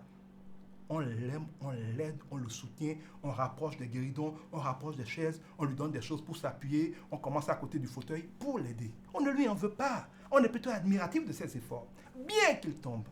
Mais Dieu dit 7 fois le juste tombe. Autant de fois Dieu le relève. Oui, tu veux sortir de ce péché. Tu es retombé encore dedans. À cause de ça, tu es découragé. Peut-être que ton pasteur te condamne. Peut-être que les chrétiens te condamnent. Peut-être que les gens qui te connaissent te condamnent. Mais ça, c'est eux les hommes. Leur avis n'est pas important. Ils ne sont pas ton Dieu. À Dieu seul le jugement et la rétribution. Ce qui est important, c'est qu'est-ce que Dieu en pense. Dieu en pense, ma fille, elle est en train de faire des efforts, elle vient de loin, elle a subi beaucoup d'humiliation, on l'a beaucoup brimée, elle n'a pas eu ce qu'il fallait, on ne lui a pas appris ça, elle a été dans une mauvaise école, ses parents l'ont toujours maudit, elle est dans un environnement spirituel compliqué, elle n'a pas eu l'enseignement qui fait. Dieu voit toutes les raisons de dire, la pauvre, ça va aller, soutenez-la, fortifiez-la, encouragez-la, soyons patients, c'est normal, elle va y arriver. Avant qu'elle ne me connaissait pas, ce n'était pas un problème, on l'aimait encore. À plus forte raison maintenant qu'elle nous connaît, qu'elle veut nous plaire, c'est pas ça juste le problème. Relève-toi ma petite, tu vas y aller, je vais t'aider, tiens un peu ce bonbon-là en attendant. Pense cette glace en attendant. Pense ce chocolat. Il se comporte comme un père. Si les pères humains, Dieu dit, mais si vous qui êtes des pères humains, vous savez donner de bonnes choses à vos enfants.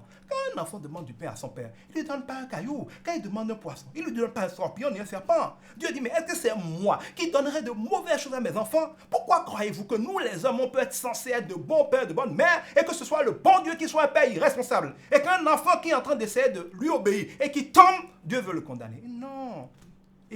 Lisez, c'est écrit dans notre Bible. Il a dit 7 fois. Le juste tombe. Le juste, c'est le juste de cœur. On n'est pas juste parce qu'on est parfait. La parole de Dieu dit qu'il n'y a même pas un seul juste sur la terre, pas Jésus-Christ. Personne ne peut dire que par ses actions, il est juste. Personne ne peut dire qu'il n'a jamais péché. Parce que celui qui a péché une seule fois contre un seul commandement a péché contre toute la loi et mérite la mort. Il n'y a donc qu'une seule personne, Jésus-Christ, qui soit juste. Dieu dit donc, tous les hommes sont pécheurs et normalement privés de la gloire de Dieu. Mais on devient juste comment? Par la foi. Nous sommes justifiés par la simple foi que nous ne sommes bons à rien, mais que c'est pour ça que Dieu s'est incarné en Jésus-Christ, a payé le prix. À partir de ce moment, pour être juste, on n'a plus besoin d'agir justement, on a juste besoin de croire qu'on n'est pas juste et pour cela de donner notre vie à Dieu et de prendre la sienne. Parce que nous lui donnons notre vie et que nous acceptons de le recevoir, c'est lui le Saint-Esprit qui vient habiter en nous. Et parce que le Saint-Esprit habite en nous, nous devenons saints. Nous ne sommes pas saints parce qu'on a bien agi. Nous sommes saints parce qu'on a cru en Dieu et qu'on a permis au Saint-Esprit de venir habiter en nous. Quand le Saint-Esprit habite en nous, il nous rend saints. Et parce qu'il nous a rendus saints et qu'il vit en nous, c'est lui qui par sa puissance va nous faire produire les fruits de la sainteté. C'est parce que le Saint-Esprit en nous qu'on commence à penser saint, qu'on commence à parler saint, qu'on commence à agir saint, qu'on commence à réagir saint. Les pasteurs, l'église qui vous dit qu'il faut bien se comporter pour plaire à Dieu et être saint mentent. On ne peut pas se justifier par nos actions afin de mériter la bénédiction. Et la parole de Dieu dit clairement que vous tous, nous tous, qui cherchons le mérite, qui cherchons à être justes devant Dieu par nos actions, nous sommes déchus de la grâce. Nous ne sommes pas sauvés, dit la parole de Dieu, par nos actions. Nous sommes sauvés par la grâce de Dieu que nous recevons au moyen de la foi. Ce n'est pas parce que nous avons fait ou n'avons pas fait, afin que personne ne puisse se vanter. Nous n'avons pas été sauvés par nos actions, mais nous sommes sauvés pour les bonnes actions que Dieu a prévu que nous fassions. On reçoit par la foi le Saint-Esprit nous rend saints. Parce que nous sommes saints, nous allons vivre une vie de sainteté. Aujourd'hui, l'Église a inversé l'Évangile et dit aux gens de se comporter bien, comme dans l'Ancienne Alliance. Nous prêchons l'Ancienne Alliance qui est dépassée, qui est révolue, qui n'est plus d'actualité.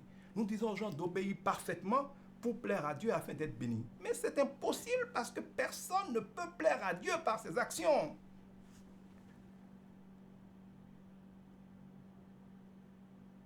Personne ne peut plaire à Dieu par ses actions. Nous plaisons à Dieu par la foi. Éphésiens 2:8. Et Galates, on dira, qui vous a envoûté, qui vous a ensorcelé, pour qu'après avoir commencé à croire par la foi, par la grâce, vous essayez de mériter. La vie chrétienne ne consiste pas à mériter la bénédiction. Elle consiste à reconnaître qu'aucun homme ne peut la mériter, que Jésus-Christ l'a mérité, et que si par la foi nous faisons un avec Jésus-Christ, ce qu'il a mérité, nous allons en jouir. Quand, par exemple, j'ai mal dans une partie de mon corps, si je bois un médicament par ma bouche, si par exemple j'avais mal à la main ne prend pas de médicament.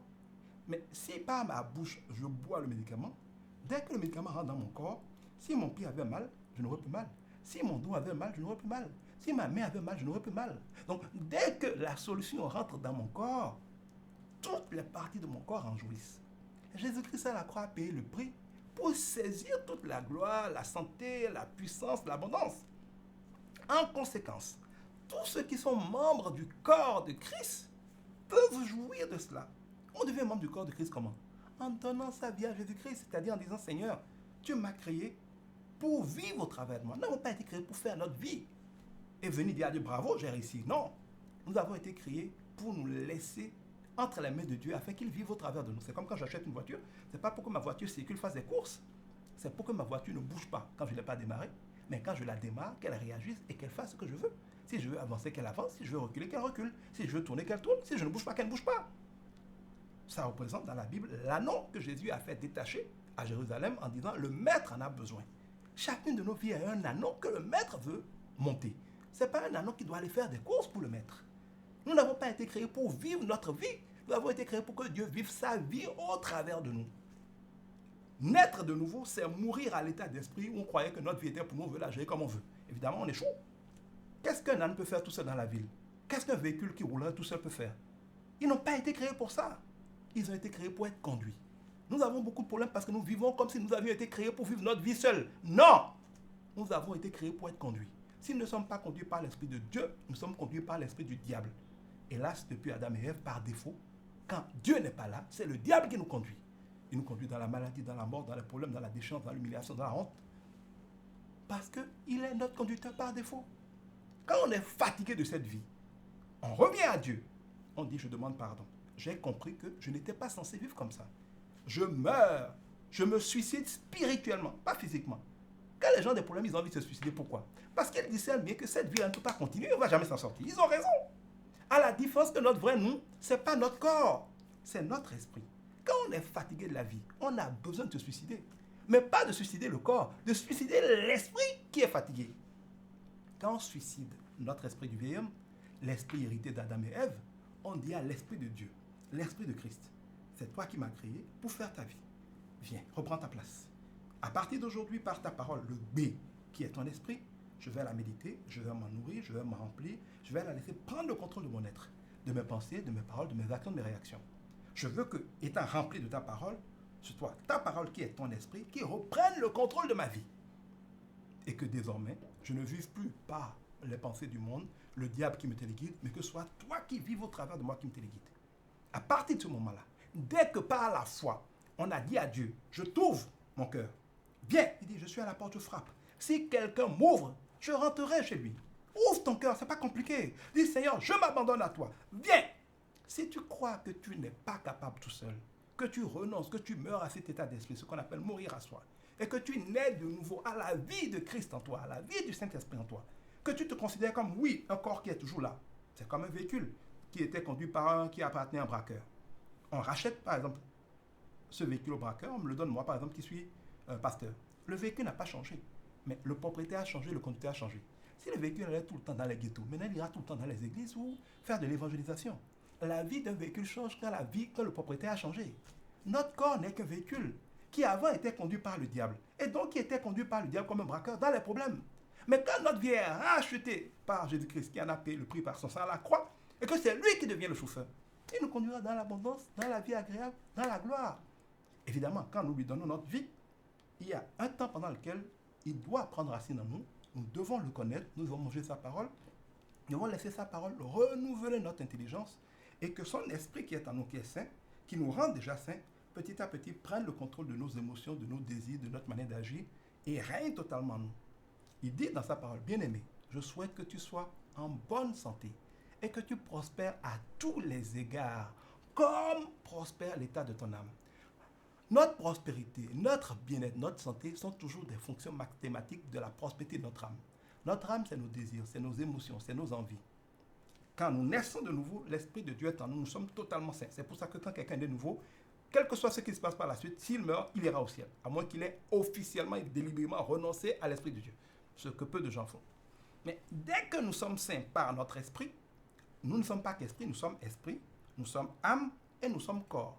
Le corps, c'est le physique qui nous permet d'interagir avec la réalité matérielle. L'âme, c'est nos émotions, c'est notre caractère, c'est nos envies, c'est notre personnalité, c'est nos désirs. Et l'esprit, c'est l'esprit de Dieu ou du diable qui nous gouverne. Quand nous naissons de nouveau, la partie esprit qui était morte, cautérisée et sous le contrôle du diable est balayée, remplacée par l'esprit de Dieu. Le jour où on quitte cette terre, c'est cet esprit-là qui va retourner à Dieu. Donc naturellement, on ne peut qu'aller au paradis. Notre corps n'a pas changé. Il reste véhicule, comme quand on a vendu le véhicule du braqueur au pasteur. Maintenant, entre le corps et l'esprit, il y a le médiateur qui est l'âme. Quand nous naissons de nouveau, si notre âme, nos émotions, notre caractère, notre personnalité n'a pas encore changé, elle ne change pas automatiquement, nous pouvons continuer d'avoir des envies de pécher, de tomber parfois dans le péché.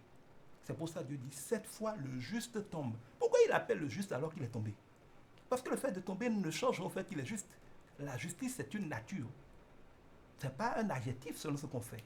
Si un homme tombe, il se relève, homme, il ne devient pas singe. Si un aigle tombe, il ne se relève pas poisson, ou il ne se relève pas poule, il se relève aigle. Donc, quand on est juste parce qu'on a reçu l'Esprit de Dieu, même si on tombe dans le péché, on est toujours juste. On est un juste qui a péché.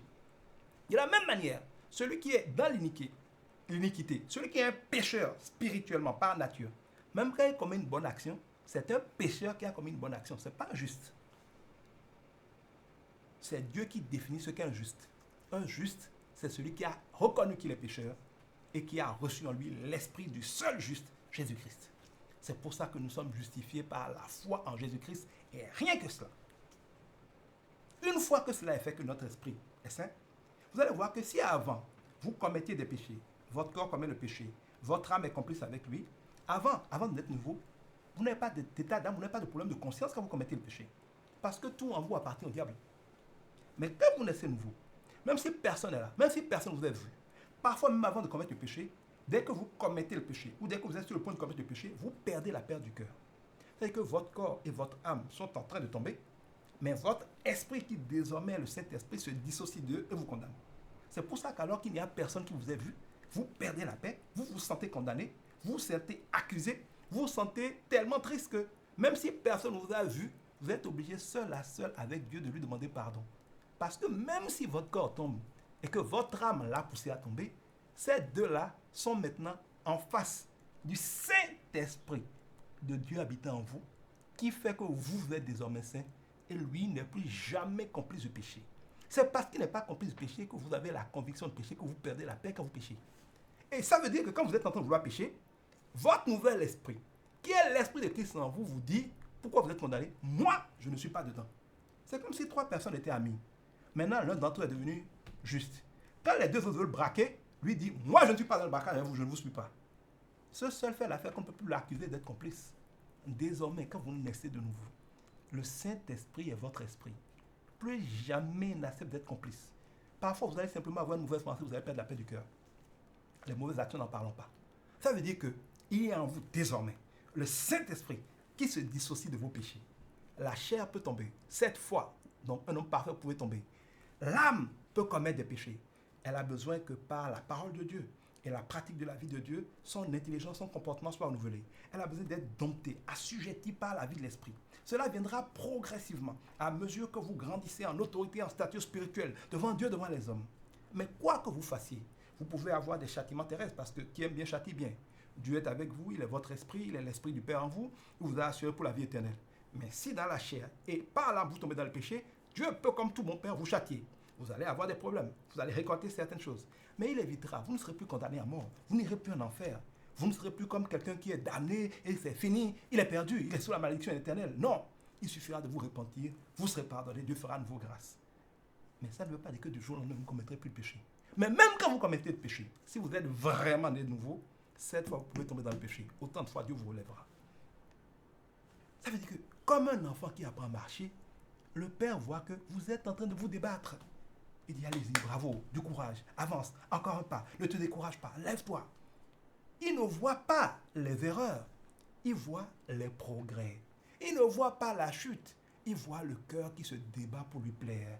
Il voit que vous êtes dans un monde où tout le monde se fout de lui, que la majorité se fout de lui, mais que vous vous dites, je ne veux pas me foutre de toi, je veux y arriver, aide-moi. Quel est votre rôle? De choisir d'être à Dieu, de méditer la parole de Dieu, parce que notre être spirituel fonctionne de ce dont nous sommes nourris. Si vous n'êtes nourri que des problèmes de ce monde, vous allez toujours être découragé. Mais si vous êtes nourri de la révélation de la parole, la vérité, cela va vous fortifier. Votre rôle, c'est de choisir Dieu. Votre rôle, c'est de marcher avec d'autres chrétiens, de vous nourrir de la parole de Dieu pour renforcer la vie de l'Esprit en vous. Votre rôle, c'est de demeurer avec d'autres chrétiens qui vont partager l'expérience avec vous, qui vont vous guider. Votre rôle surtout, c'est d'invoquer la grâce de Dieu. On ne peut pas réussir à obéir à Dieu pour que Dieu dise « Waouh !» On ne peut réussir à obéir à Dieu que par Dieu. Jésus dit « Sans moi, vous ne pouvez rien. » Face à la tentation, il ne faut pas résister seul. Il faut fuir quand c'est possible la tentation, mais il faut surtout demander à Dieu de nous aider. Jésus dit « Sans moi, vous ne pouvez rien faire. Je fais face à une tentation. Seigneur, une tentation. Seul, je n'y arriverai pas. Fortifie-moi. Donne-moi d'y résister. Par ta vie en moi, produis la sainteté qui empêche le péché de triompher de moi. Si chaque fois que vous êtes confronté, par exemple, Dieu dit de pardonner, vous n'arrivez pas à pardonner humainement, ne forcez pas.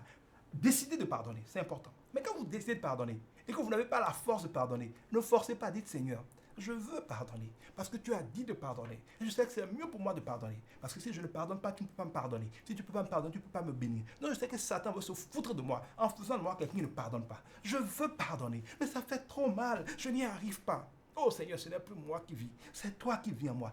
Par ta puissance qui vient en moi, donne-moi un cœur qui pardonne. Si tu fais cette prière, c'est ça la vraie grâce de Dieu.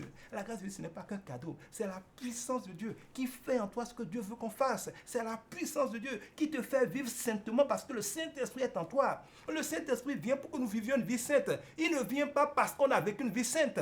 Il vient parce qu'on a cru et c'est à lui de nous faire vivre une vie sainte. On est justifié par la foi seulement. C'est pour ça qu'on nous appelle des croyants. La seule chose qu'il faut faire pour devenir croyant, c'est d'être un croyant, c'est-à-dire de croire. Et c'est parce qu'on a cru. Et que le Saint-Esprit est là, que le Saint-Esprit faisait sec, par sa puissance qui agit au-dedans de nous, nous fera faire infiniment plus qu'on peut imaginer. On n'obéit pas à Dieu pour plaire à Dieu. On croit en Dieu pour que Dieu vienne. Et quand Dieu vient, c'est Dieu qui nous fait agir de sorte à lui plaire. Et donc, on ne prie pas pour plaire à Dieu. On ne jeûne pas pour plaire à Dieu. On ne paye pas ses dîmes pour plaire à Dieu. On ne fait pas le service de Dieu comme si on est chanteur ou n'importe quoi pour plaire à Dieu. On fait ces choses parce qu'on n'a plus à Dieu que Dieu est là. Je donne toujours le même exemple parce qu'il est édifiant. Mon enfant ne peut pas me dire, papa, je balaie ma chambre pour que tu me donnes à manger. Ou bien je fais la vaisselle pour que tu me permettes de dormir dans la maison. Ça n'a pas de sens. Parce que c'est mon fils, je m'occupe de le loger, de l'habiller, de le soigner, de le nourrir, de payer sa scolarité, je fais tout. Il n'y a aucune raison à ça à part le fait qu'il soit mon fils. Point et point final. C'est pour ça que quand on demande à Jésus comment prier, il dit, dites papa. Avant Jésus, personne n'a jamais osé dire papa. Et chaque fois que Jésus a dit que c'était son père, regardez bien, les pharisiens voulaient le lapider. Il parlait d'un Dieu lointain, d'un Dieu redoutable. Aucun d'entre eux n'avait de relation avec Dieu pour l'appeler papa. Parce que la Bible dit ailleurs que le père qui n'est pas capable de pouvoir besoin des siens est pire qu'un païen. De permettre que nous appelions Dieu papa, faites déjà à Dieu l'obligation de s'occuper de nous. Si ton enfant est désobéissant, tu le nourris d'abord. Tu l'éduques d'abord. Tu l'habites d'abord. Tu peux le punir pour cette désobéissance. Mais aucun père ne dit à son enfant, en tout cas s'il est un père normal, qu'il ne mangera pas ou qu'on ne va pas le soigner quand il est malade parce qu'il est désobéissant. Quand on dit papa, ça fait obligation et responsabilité de pouvoir. Donc quand vous dites papa, sachez ce que ça veut dire. Donc, parce qu'il est mon fils, je m'occupe de lui.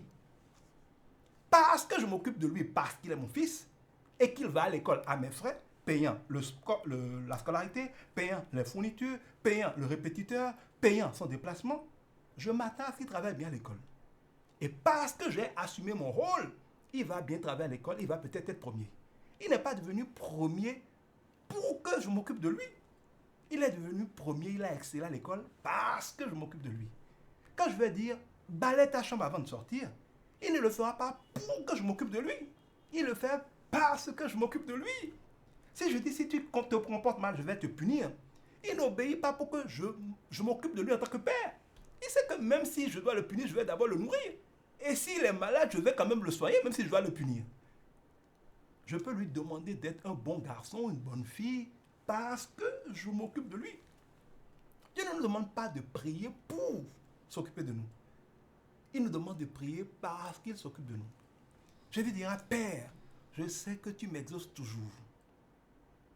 C'est pour ça que je dis, Lazare, lève-toi. Il sait. ne prie pas pour voir si Dieu va exaucer. On prie parce qu'on a un Dieu qui entend, qui exauce et qui est bon. Mais quand vous essayez de mériter la bénédiction, vous faites injure à l'œuvre de la croix. Et Paul, par le Saint-Esprit, ou le Saint-Esprit par Paul, nous révèle que quand c'est comme ça, vous êtes disqualifié de la bénédiction. Nombreux sont donc les chrétiens qui font beaucoup d'efforts, comme les légalistes. Jésus dit, mais est-ce qu'on met du vin nouveau dans de vieilles outres? Vous voulez prendre les méthodes dépassées de l'ancienne alliance pour vivre la vie avec le Saint-Esprit. Même si c'est apparemment bon et que les hommes sont contents, comme on l'a vu, Dieu regarde au cœur. Beaucoup de gens sont disqualifiés de la bénédiction, justement à cause de tout ce qu'ils font pour être bénis.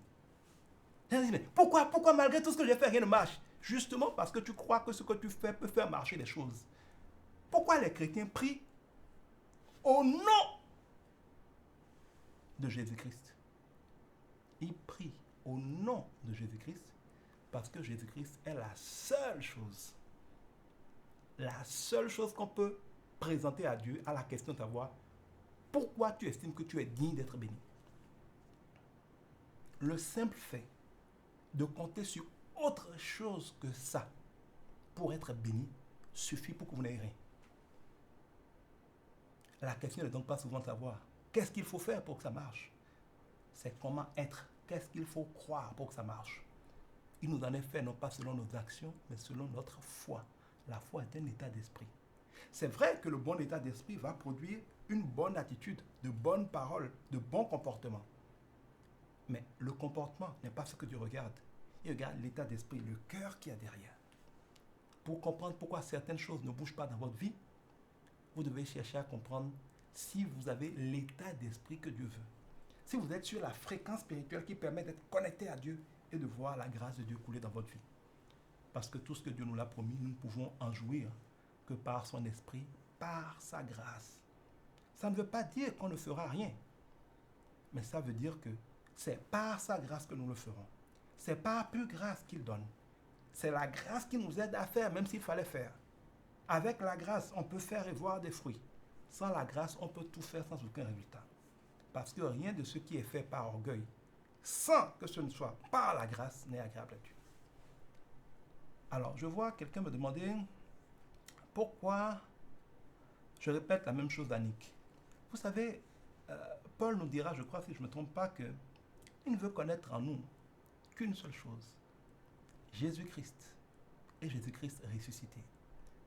Vous avez l'impression, Annick, que je reviens certainement tout le temps sur l'œuvre de la croix et la grâce de Dieu. Ça vous a l'air d'être un message qui se répète.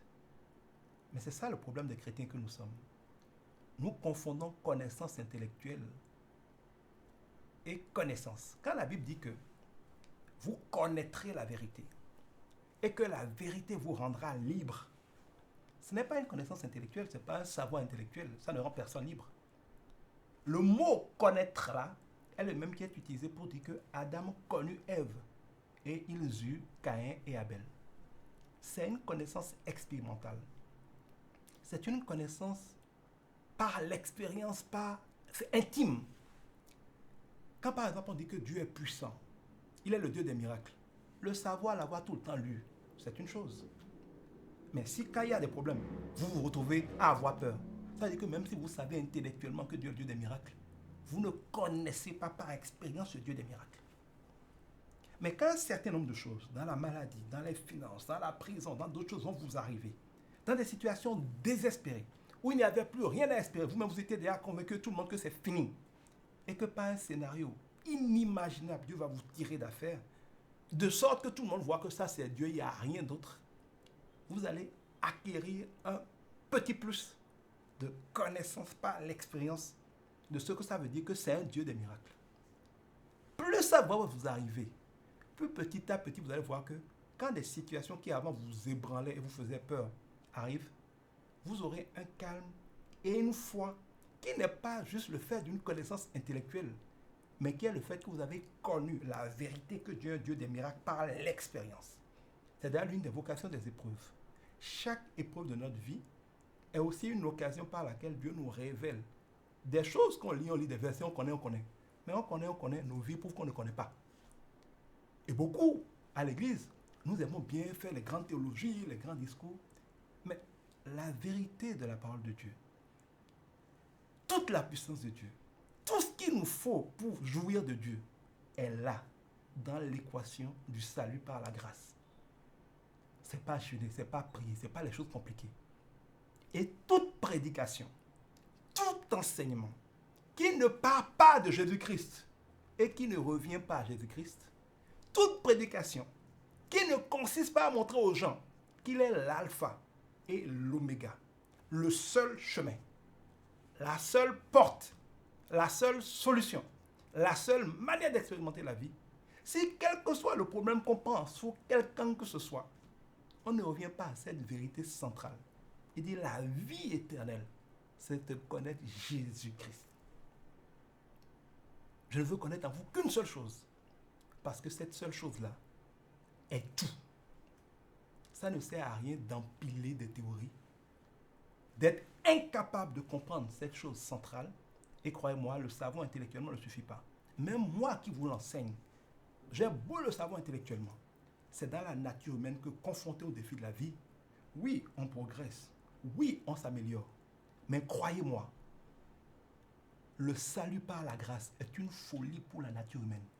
Vous avez beau le connaître, encore qu'on ne finisse jamais de le connaître, dans la vie, moi y compris, je me surprends souvent à le savoir, mais à vivre comme si je ne le savais pas. Parce que si vous comprenez vraiment ce qu'est la grâce, il y a beaucoup de choses que vous ne ferez pas. La simple prière que nous faisons, la simple question que nous avons dit, qu'est-ce qu'il faut faire maintenant pour que ça marche, est déjà une question qui prouve qu'on n'a pas compris la grâce. Parce qu'en vérité, on ne peut rien faire pour que ça marche.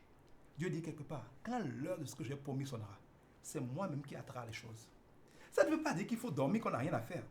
Mais je dis toujours, c'est comme si, par exemple, tu veux aller cueillir des fruits. Si sur l'arbre, il y a le fruit, tu peux tendre la main et le prendre. Mais ce n'est pas parce que tu tends la main que tu prendras un fruit, s'il n'y avait pas de fruit. Nous pouvons faire beaucoup de choses si c'est mieux par la grâce, si la grâce nous a précédés pour jouir de Dieu. Mais si la grâce de Dieu n'a pas agi et qu'on n'en est pas conscient et qu'on ne se synchronise pas avec elle, on peut faire beaucoup de choses. Comme on en fait beaucoup, pourquoi on est frustré comme chrétien? C'est parce qu'on fait beaucoup de choses sans jamais avoir ce qu'on veut. Et c'est ça qui finit par nous décourager, par se dire, mais qu'est-ce qu'il faut finalement faire pour qu'on s'en sorte? Ça se joue à l'état d'esprit. Et croyez-moi, je n'ai pas fini d'en parler, j'en parlerai encore, sous toutes les formes, sous toutes les coutures, jusqu'à ma mort. Comme nous le dit le Seigneur, si le Saint-Esprit est quelque part, c'est pour glorifier Jésus-Christ. La puissance qui découle de l'œuvre de la croix, la puissance de la résurrection. Et toute prédication à un enfant de Dieu doit consister à lui dire, à lui rappeler, à lui montrer différentes facettes de la puissance de la grâce et à renouveler petit à petit, parce que croyez-moi, ce n'est pas instantané, son esprit, son intelligence, afin qu'il ait le courage d'expérimenter et qu'expérimentant petit à petit, il reçoive par la grâce de Dieu de plus en plus la conviction de ce que c'est vraiment par la grâce de Dieu que nous sommes sauvés. Quand on dit sauvé, ce n'est pas seulement sauvé au sens de notre âme est sauvée. Oui, c'est le commencement de la sagesse. Mais le mot sozo dont il s'agit ici va au-delà. Être sauvé d'une maladie, c'est du sozo. Sauvé de la pauvreté, avoir réglé un problème d'argent, c'est du sozo. Sauvé d'une attaque spirituelle, sauvé d'un braquage, sauvé d'un problème. Tous les saluts, c'est-à-dire toutes les solutions, déclenchent ou sont déclenchées par la grâce. Et il est démontré dans la parole de Dieu que chaque fois que nous paniquons face à une situation, nous bloquons le fruit de la grâce. Chaque fois que nous sommes paniqués, nous bloquons le fruit de la grâce. La grande question n'est pas souvent qu'est-ce qu'il faut faire pour que ça marche. C'est parfois comment arrêter de faire et lâcher faire. Ou laisser faire plutôt, pour que ça marche. Et croyez-moi, on n'a pas fini d'en parler. Donc, n'ayez pas peur. La vie chrétienne, c'est une vie qui s'expérimente. On a beau en parler, ça vous aide, ça vous prépare. Mais, comme le dit le Seigneur, vous découvrez, vous expérimenterez, vous comprendrez. Et ça vous rendra libre. Quel que soit le principe sur Dieu qu'on te discute ou qu'on te présente, tu ne vas vraiment le posséder et en jouir que quand tu l'auras expérimenté. Et le Seigneur dit, heureux êtes-vous si vous savez ces choses-là, à condition que vous les mettiez en pratique. Je voudrais vous inviter à mettre en pratique. Ce n'est pas une grande armée qui sauve le roi. Ce n'est pas beaucoup de théorie qui fait la vie chrétienne.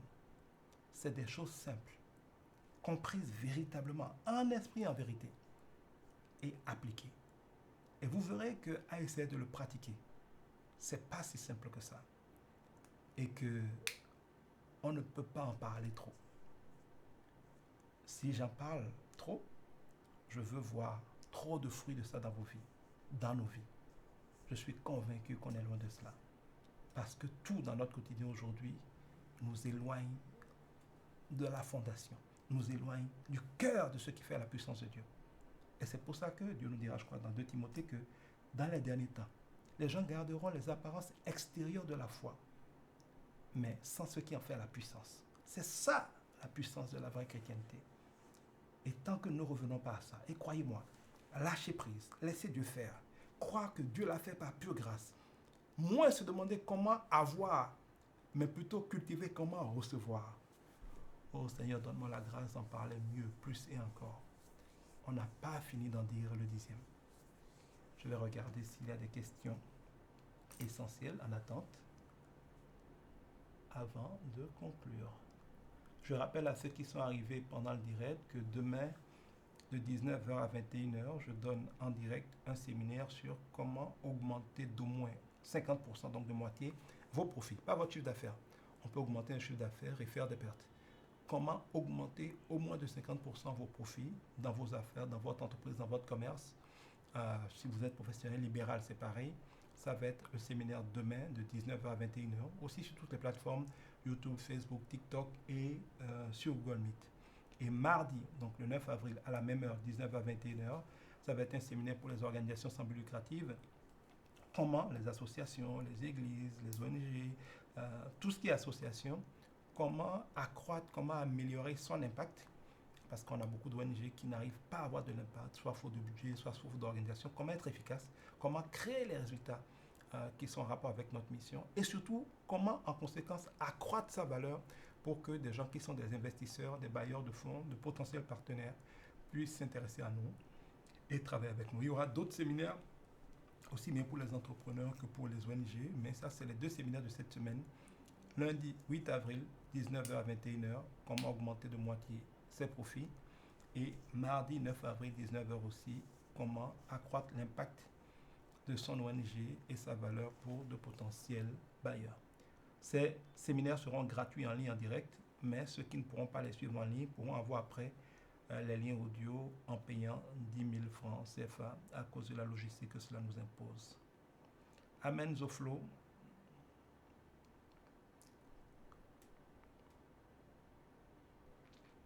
Merci The Big, que Dieu vous bénisse.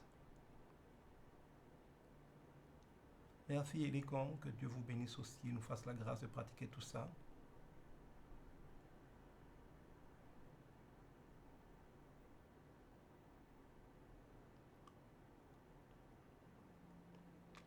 Shalom, nouvelle chrétienne.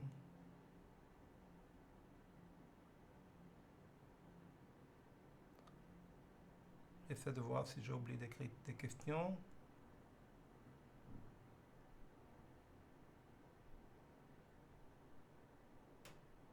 Je pense que non.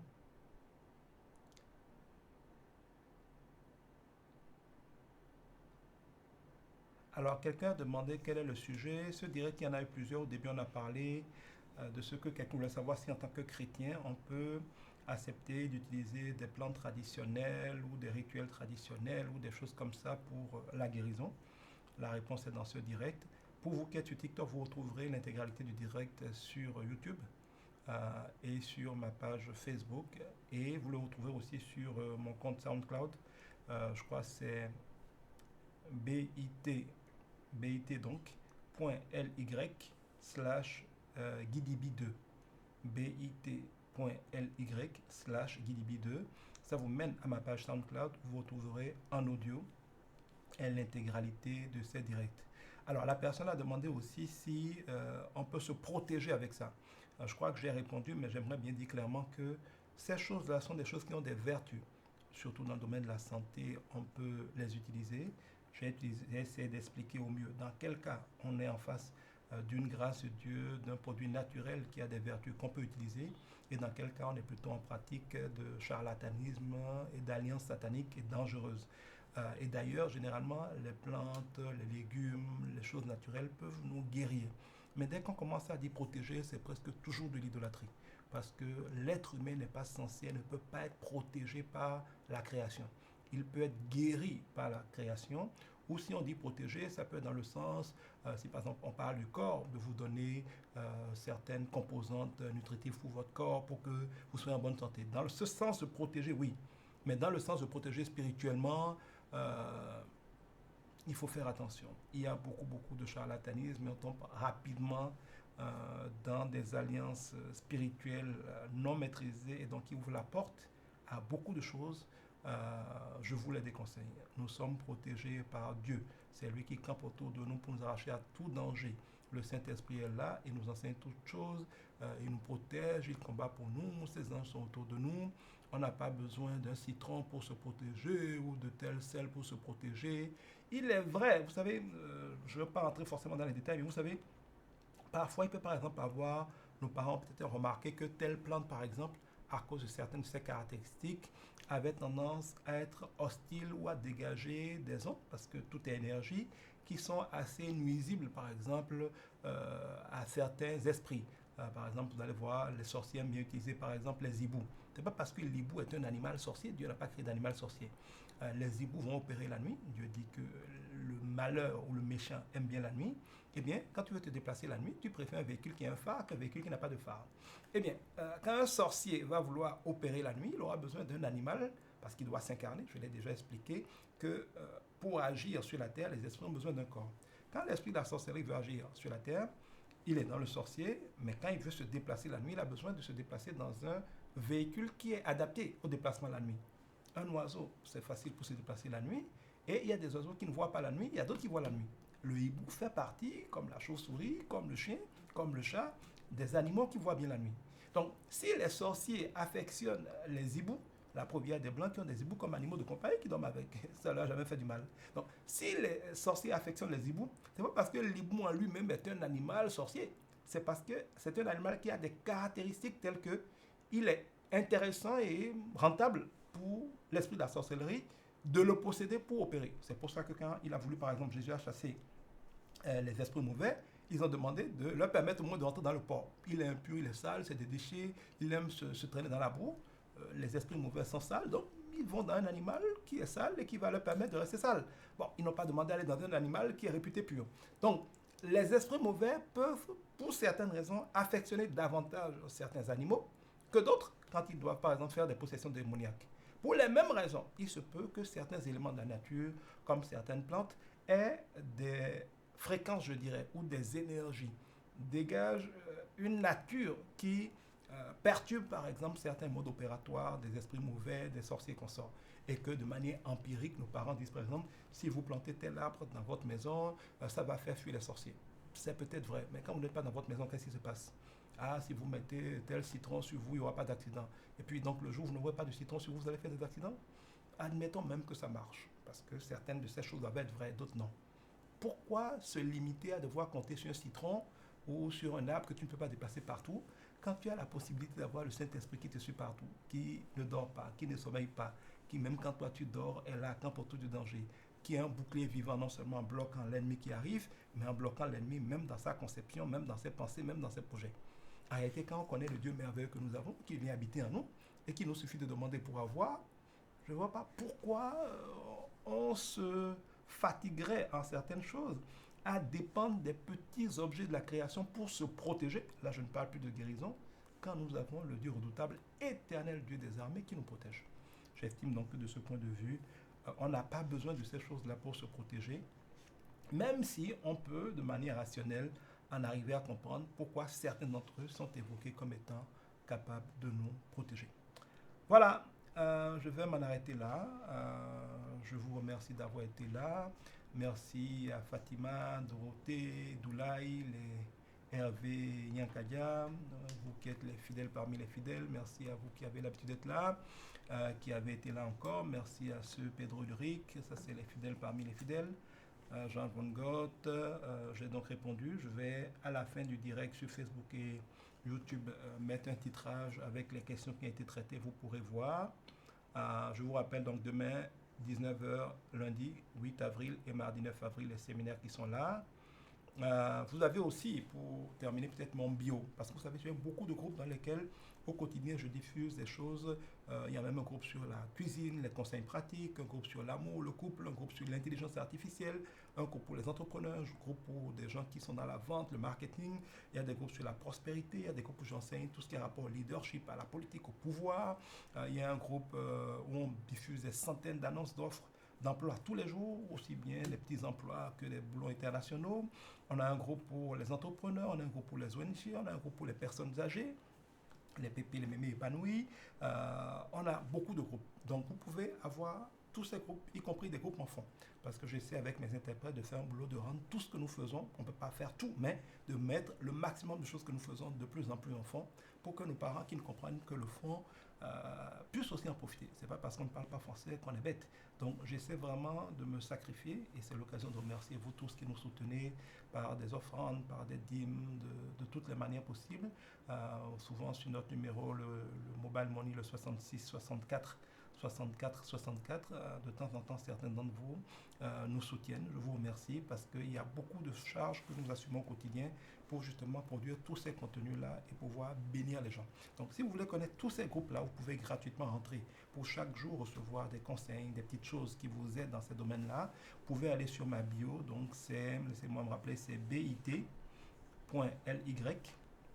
bit.ly/m comme maman ou comme Madagascar /Edgar Guidibi. Edgar E-D-G-A-R-D.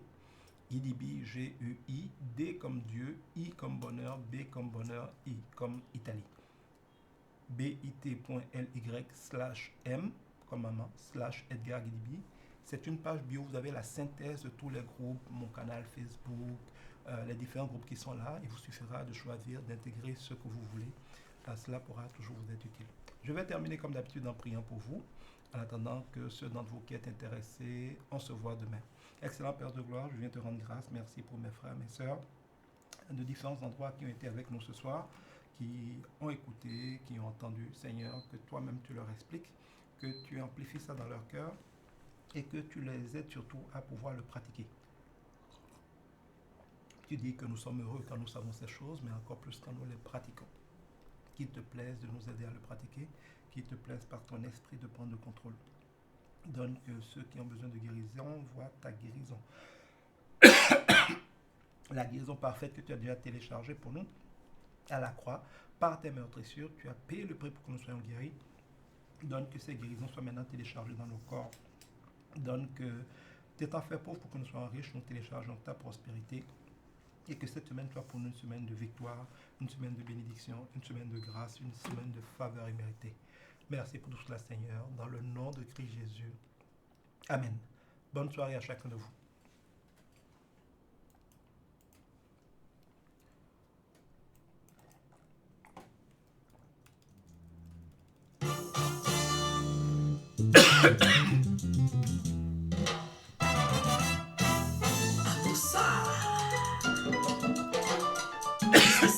Ça raffiné.